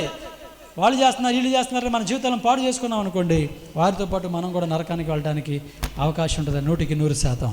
కనుక ప్రియమైన దేవుని బిడ్డలారా, అక్కడ భయంకరమైనటువంటి శ్రమ, భయంకరమైనటువంటి వేదన, భయంకరమైనటువంటి రోదన, ఎవరికి చెప్పుకున్నా తీర్చబడేది లేదు. ఒకవేళ ఈ బాధ ఎక్కడ పడతావురా చద్దామని చెప్పేసి వాళ్ళు మరణాన్ని వెతికితేనంట, మరణం అక్కడి నుంచి పారిపోతుందంట. మరణం లేదు. ఇంక వాళ్ళు ఈ బాధ నేను తట్టుకోలేకపోతున్నాను, ఇంక నేను చచ్చిపోతామని చెప్పేసి వాళ్ళు మరణాన్ని వెతికితే మరణము వారికి కనపడుతుంది. ఎందుకంటే మరణము బంధించబడి పాతాళంలో వేయబడి ఉంది కదా, ఇంకా వాళ్ళకి మరణం అనేది లేదు.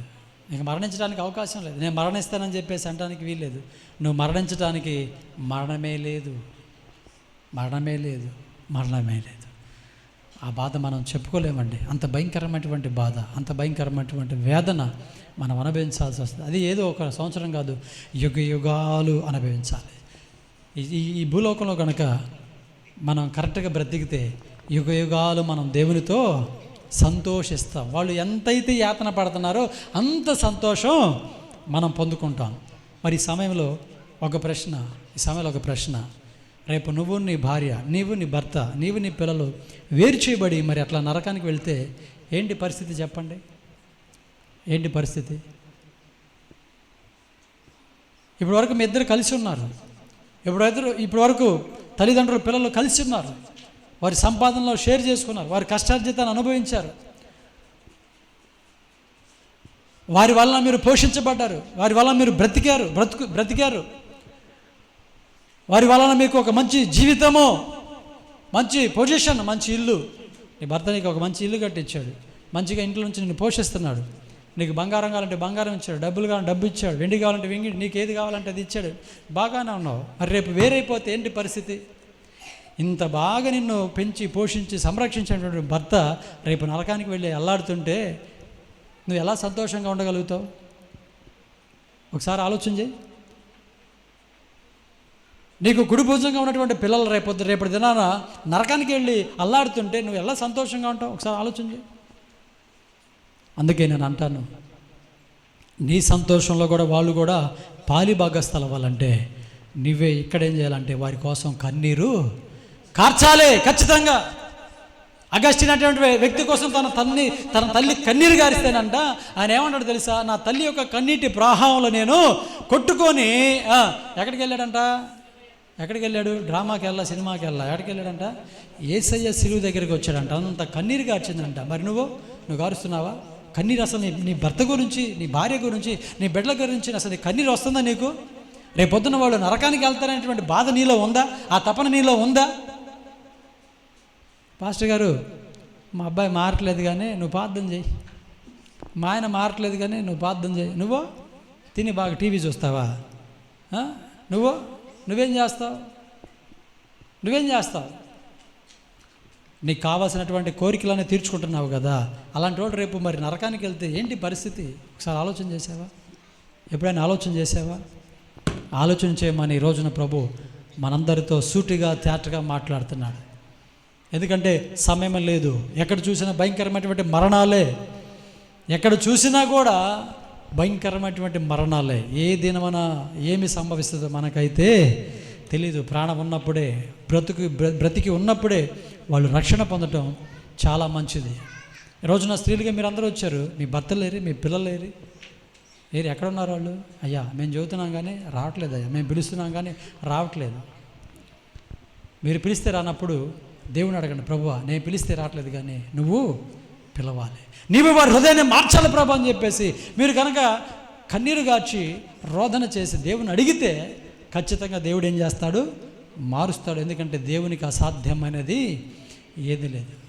మనకు అసాధ్యమే కానీ దేవునికి అసాధ్యమైనది ఏమి లేదండి. కనుక ప్రియమైన దేవుని బిడ్డలారా, నీ భర్త గురించి కన్నీరు గారు. నీ భర్త గురించి ఖచ్చితంగా బక్క దేనమ్మ గారు ఉన్నారు. తన భర్త ఎలాంటోడో మనందరికీ తెలుసు, తన పరిస్థితి ఎలా ఉంటుందో మనకు బాగా తెలుసు. కానీ ఆమె తన భర్త విషయమై ప్రతిరోజు రోదన చేసి అయ్యా ప్రార్థనకు రాయి, అయ్యా నువ్వు కూడా బాప్తీసం తీసుకోవాలని చెప్పి తన భర్త అసహించుకుంటున్నా, రకరకాలుగా మాట్లాడుతున్నా విడిచిపెట్టకుండా మానక మరొక ప్రార్థన చేసి నాకు కూడా చెప్తూ ఉండేది, ఆయన మారాలి, నేను చచ్చేలోపు ఆయన మారాలయ్యా. అందుకని నేను ఆయన కోసమే ప్రార్థన చేస్తాను. ఉపవాసం ఉండి ప్రభు సందులో ప్రార్థన చేసింది. ఆయన మరణించక ముందు ఆయన చక్కగా రక్షించుకుంది. ఇక్కడే ఇద్దరు ఎట్లయితే కలిసి ఉండారో రేపటి దినాన్ని కూడా వాళ్ళు చక్కగా కలిసి అక్కడ దేవుని సందులో సంతోషిస్తారు. దేవునికి స్తోత్రం కలుగును గాక. హల్లెలూయా. ఇప్పుడు వాళ్ళిద్దరు రక్షించబడ్డారు. వాళ్ళిద్దరు చేయాల్సిన పని ఏంటంటే వాళ్ళ పిల్లలు కూడా వాళ్ళతో ఉండాలంటే వాళ్ళు కూడా వారిద్దరి కోసం ఏం చేయాలి? కన్నీరు గార్చాలి. వారి కుటుంబం అంతా కూడా వారితో పాటు ఉండాలంటే వారు కూడా కన్నీరు గార్చి వారి కొరకు ప్రార్థన చేస్తే దేవుడు ఖచ్చితంగా ఏం చేస్తాడు? ప్రియమైన దేవుని బిడ్డలారా, మనకు మరణం ఉంది కానీ మనం చేసిన ప్రార్థనకి మరణం లేదు. మనకి మరణం ఉంది కానీ మనం చేసిన ప్రార్థనకి మరణం లేదు. అది మనం చనిపోయిన ఏదో ఒక రోజున అది ఫలిస్తుంది. కనుక కన్నీరు గార్చండి ఇప్పుడే.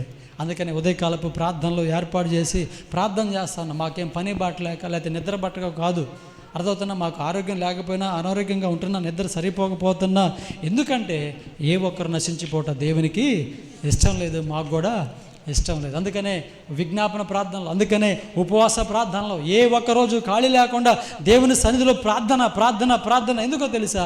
రక్షించబడాలని. దానికి తోడు మీరు కూడా కనుక ఏకీభవిస్తే, మీరు కూడా విశ్వాసం కలిగి వారి కోసం ప్రార్థన చేస్తే దేవుడు ఖచ్చితంగా ప్రార్థన వింటాడు, ప్రతిఫలం దయచేస్తాడు.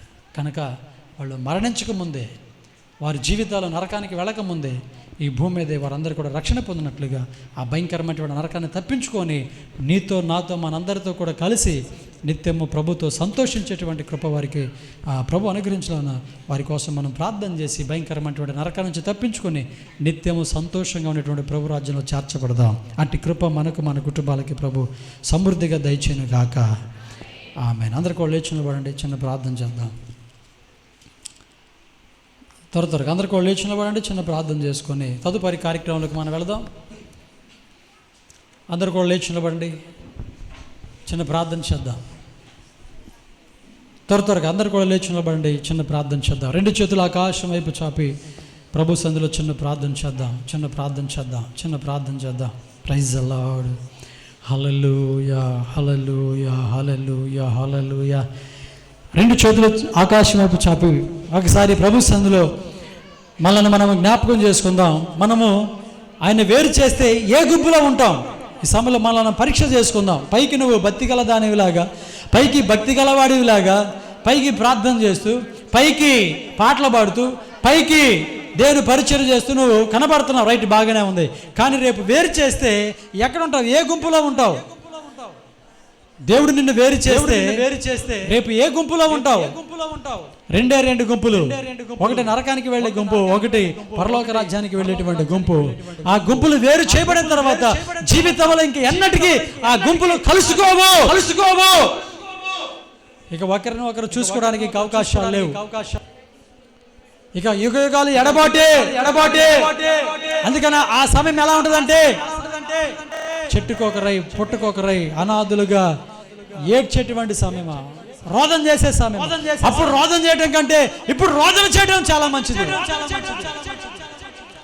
ఏమి తిందామా, ఏమి త్రాగుదామా, ఏమి ధరించుకుందామా అనే ఇదే ఆలోచన. కానీ నా భర్త మారు మనసు పొందలేదే, నా పిల్లలు మారు మనసు పొందలేదే, నా భార్య మారు మనసు పొందలేదే, నా కోడలు మారు మనసు పొందలేదే, నా బంధువులు మారు మనసు పొందలేదే, వారి కోసం ప్రార్థన చేద్దాం, వారి కోసం ఉపవాసం ఉండి ప్రార్థన చేద్దాం అనేటువంటి ఆలోచన లేకుండా పోతుంది. అదేమంటే పాస్టర్ గారు మీరు చేయండి, లేకపోతే కనపడ్డ పాస్టర్ గారు మీరు చేయండి అయ్యా, మా యజమాని మారట్లేదు, లేకపోతే మీరు ప్రార్థన చేయండి అని స్లిప్పులు రాసేయడం. వాళ్ళు కాదు చేయాల్సింది. మొదట ఆయన నీ భర్త కనుక నీకు బాధ్యత ఉండాలి, ఆమె నీకు భార్య కనుక నీకు బాధ్యత ఉండాలి, వాళ్ళు నీ కడుపున పుట్టారు కనుక నీకు బాధ్యత ఉండాలి. బాధ్యతగా నీవు ముందు ప్రార్థన చేయాలి. నువ్వు ముందు ప్రార్థన చేయాలి. ఆ నరకం నుంచి తప్పించుకోవాలి. భయంకరమైనటువంటి నరకం. మనం ప్రార్థన చేస్తున్నా చెప్తున్నా వినకపోతే ఇక వాళ్ళ కర్మ చెప్పలేము. అయితే బ్రతికినంత కాలం వారి యొక్క రక్షణ కొరకు మనం ప్రార్థన చేయాలి. బ్రతికినంత కాలం వారు మారు మనసు కొరకు మనం ప్రార్థన చేయాలి. బ్రతికినంత కాలము వారి యొక్క మారు మనసు కొరకు మనం ప్రభు సన్నిధిలో వారి పాపాలు మన పాపాలు అని చెప్పి మనం భుజం మీద వేసుకొని దేవా వారి పాపాలు క్షమించని చెప్పేసి వారి కోసం నువ్వు ప్రార్థన చేయట్లేదంటే నీ భర్త నీతో పరలోక రాజ్యం రావటం నీకు ఇష్టం లేదు. ఎందుకంటే ఈ భూలోకంలో తాగి కొడుతున్నాడు, తిడుతున్నాడు, ఆయన వల్ల నీకు సంతోషం లేదు, ఆయన అంటే ఇష్టం లేదు నీకు. అందుకనే పరలోక రాజ్యానికి ఎందుకు ఇటు నరకానికి పోవాలని చెప్పేసి నువ్వు ప్రార్థన చేయట్లా. అంటే నీ స్వార్థం నువ్వు చూసుకుంటున్నావు. మంచోడైనా మంచోడు కాకపోయినా, మంచిదైనా మంచిది కాకపోయినా ఖచ్చితంగా మనం ప్రార్థన చేయాలి. ఎందుకంటే తీర్పు దినాన దేవుడు లెక్క అడుగుతాడు. నీవు నేను ఖచ్చితంగా లెక్క అప్పచెప్పాలి. నీవు నేను ఖచ్చితంగా దేవునికి లెక్క అప్పచెప్పాలి. కనుకే మనము ఖచ్చితంగా వారి కోసం ప్రార్థన చేయాలి. ఎందుకంటే నీ శత్రువుల కోసం ప్రార్థన చేయమని చెప్పేసి యేసు ప్రభు మనకు స్పష్టంగా తెలియజేస్తాడు. కనుక నీ భర్త నీకు శత్రువైనా, నీ భార్య నీకు శత్రువైనా, నీ పిల్లలు నీకు శత్రువైనా, నీ కుమారులు నీ కుమార్తెలు, నీ బంధువులు, నీ స్నేహితులు నీకు శత్రువులైనా వారి రక్షణ కోసం ఖచ్చితంగా ప్రార్థన చేయాలి. ఖచ్చితంగా ప్రార్థన చేయాలి.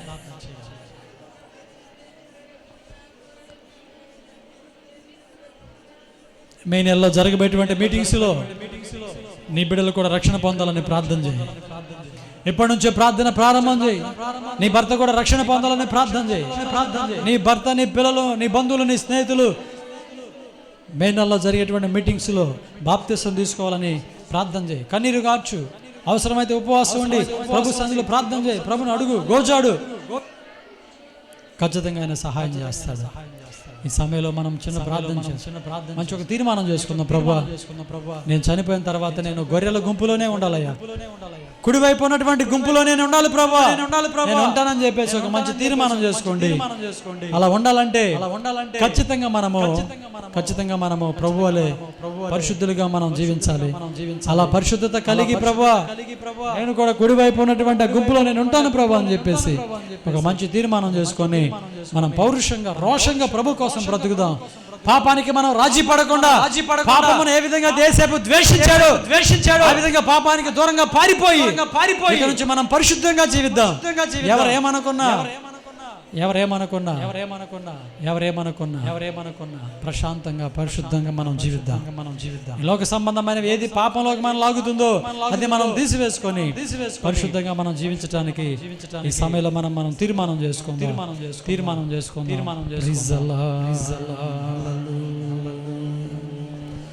సమయంలో చిన్న తీర్మానం చేసుకుందాం. ప్రభు నీకు అవకాశం ఇచ్చాడు, నీ కుటుంబానికి అవకాశం ఇచ్చాడు, నీ బంధువులకు అవకాశం ఇచ్చాడు. వాళ్ళు ఇంకా భూమి మీద బ్రతికే ఉన్నారు. వారి కోసం ప్రార్థన చేయడానికి, వారికి క్రీస్తు సువార్త ప్రకటన చేయడానికి ప్రభు నీకు అవకాశం ఇచ్చాడు. అవకాశాన్ని సద్వినియోగపరచుకుందాం. నిర్లక్ష్యంగా ఉండక నాకెందుకులని పట్టినట్టుగా ఉండకుండా క్రీస్తు సువార్తను వారికి ప్రకటన చేసి ప్రార్థనకు రండి దేవుని సన్నిధికి రండి అని చెప్పేసి ప్రభు యొక్క ప్రేమ సువార్తను మనం ప్రకటన చేసి దేవుని సన్నిధికి నడిపించి రక్షణ మారు మనసు వారికి కలిగేలాగిన వారి కోసం మనం ప్రార్థించేద్దాం. ఆ విధంగా నేను చేస్తాను ప్రభు అని చెప్పేసి చిన్న ప్రార్థన చేసుకుందాం. ఒక తీర్మానం చేసుకుందాం. ప్రైజ్ అల్లాహ్. దేవుడు మన తీర్మానం స్థిరపరచును గాక. మధ్యలో నబ్రాం గారు చిన్న ప్రార్థన చేసుకుందాం.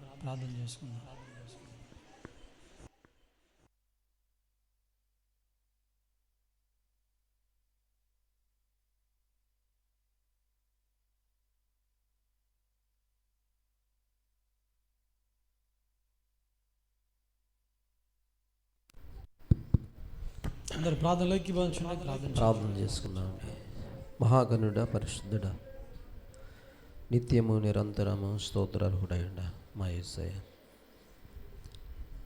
మీరు మా కోసం ఇచ్చిన ఈ పునరుద్ధాన దినరోజు విధంగా సృష్టికర్తవైన నేను గురించిన మాటలు మేము వినడానికి మీరు ఇచ్చిన సమయంలో నీకు వందనాలు చెల్లిస్తున్నా ప్రభువా.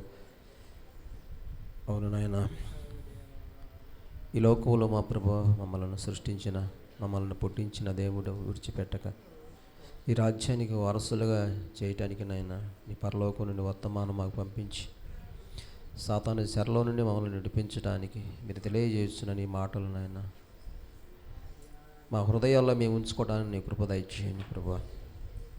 అవును తండ్రి నాయన, ఒకనొక రోజు నాయన మేమందరినీ ఎందుకు రాబోచుంటున్న పరిస్థితుల్లో తండ్రి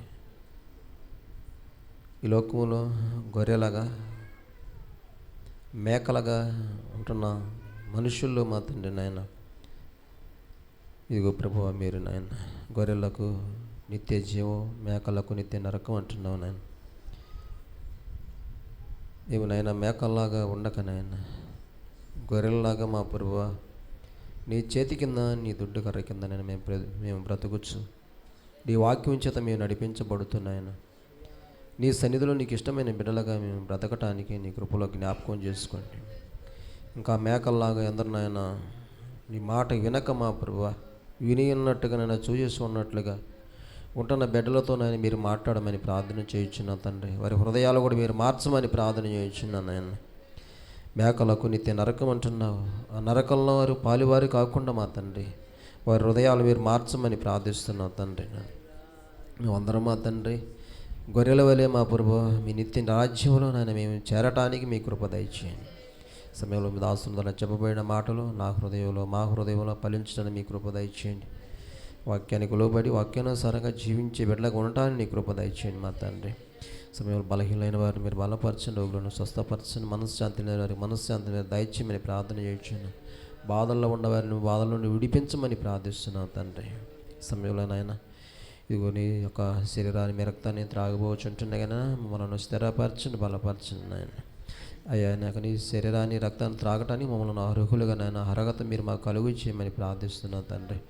సమయంలో కొందరు తిరిగి గృహాలకు వెలుచుంటుండగా నీ కాపుదల భద్రత నాకు మా అందరికి దయచేసి నడిపించమని, వర్తమానం మంచిని మీ దాసుని మీరు బలపరిచి ఇంకా మీ సన్నిధిలో వాడుకొని నడిపించమని ప్రభువా మా ప్రియుడును రక్షకుడైన యేసయ్య శ్రేష్టమైన నామమున ప్రార్థిస్తూ అడుగుచున్నాము తండ్రి. ఆమేన్. మన తండ్రి దేవుని యొక్క ప్రేమయు కుమారుడు యేసుక్రీస్తు కృపయు పరిశుద్ధాత్మ యొక్క నిన్న సహవాసం మరియు కృపాక్షేమములు ఈ పునరుద్ధాన ప్రార్థనలో పాలుపంపులు పొందినటువంటి మనకు సకల పరిశుద్ధులకు ఈ గ్రామానికి మన రాష్ట్రానికి, మన దేశానికి ఇప్పుడు ఎల్లప్పుడు సదాకాలము తోడై నడిపించును గాక. ఆమేన్. యేసు రక్తమే శిలువ రక్తమే ప్రవేశం సంపూర్ణమైన విజయం కలుగును గాక. ఆమేన్. ఆమేన్. అందరికి వందనాలు. మరి ప్రభు బలలో పాలు పంపులు పొందవలసిన వారు సిద్ధపడి లైన్లో క్రమంలో కూర్చోండి. మిగతా వారికి గారింటి దగ్గర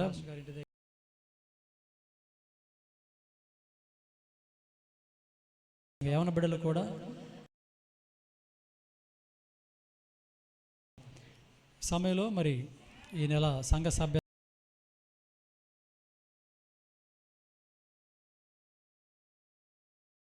వారు ప్రభు బలలో పాలు పంపులు పొందవలసినటువంటి వారు ఒక లైన్లో క్రమంలో కూర్చుంటే మనం చక్కగా ప్రభు బలలో మనం పాలు పంపులు పొందుదాం.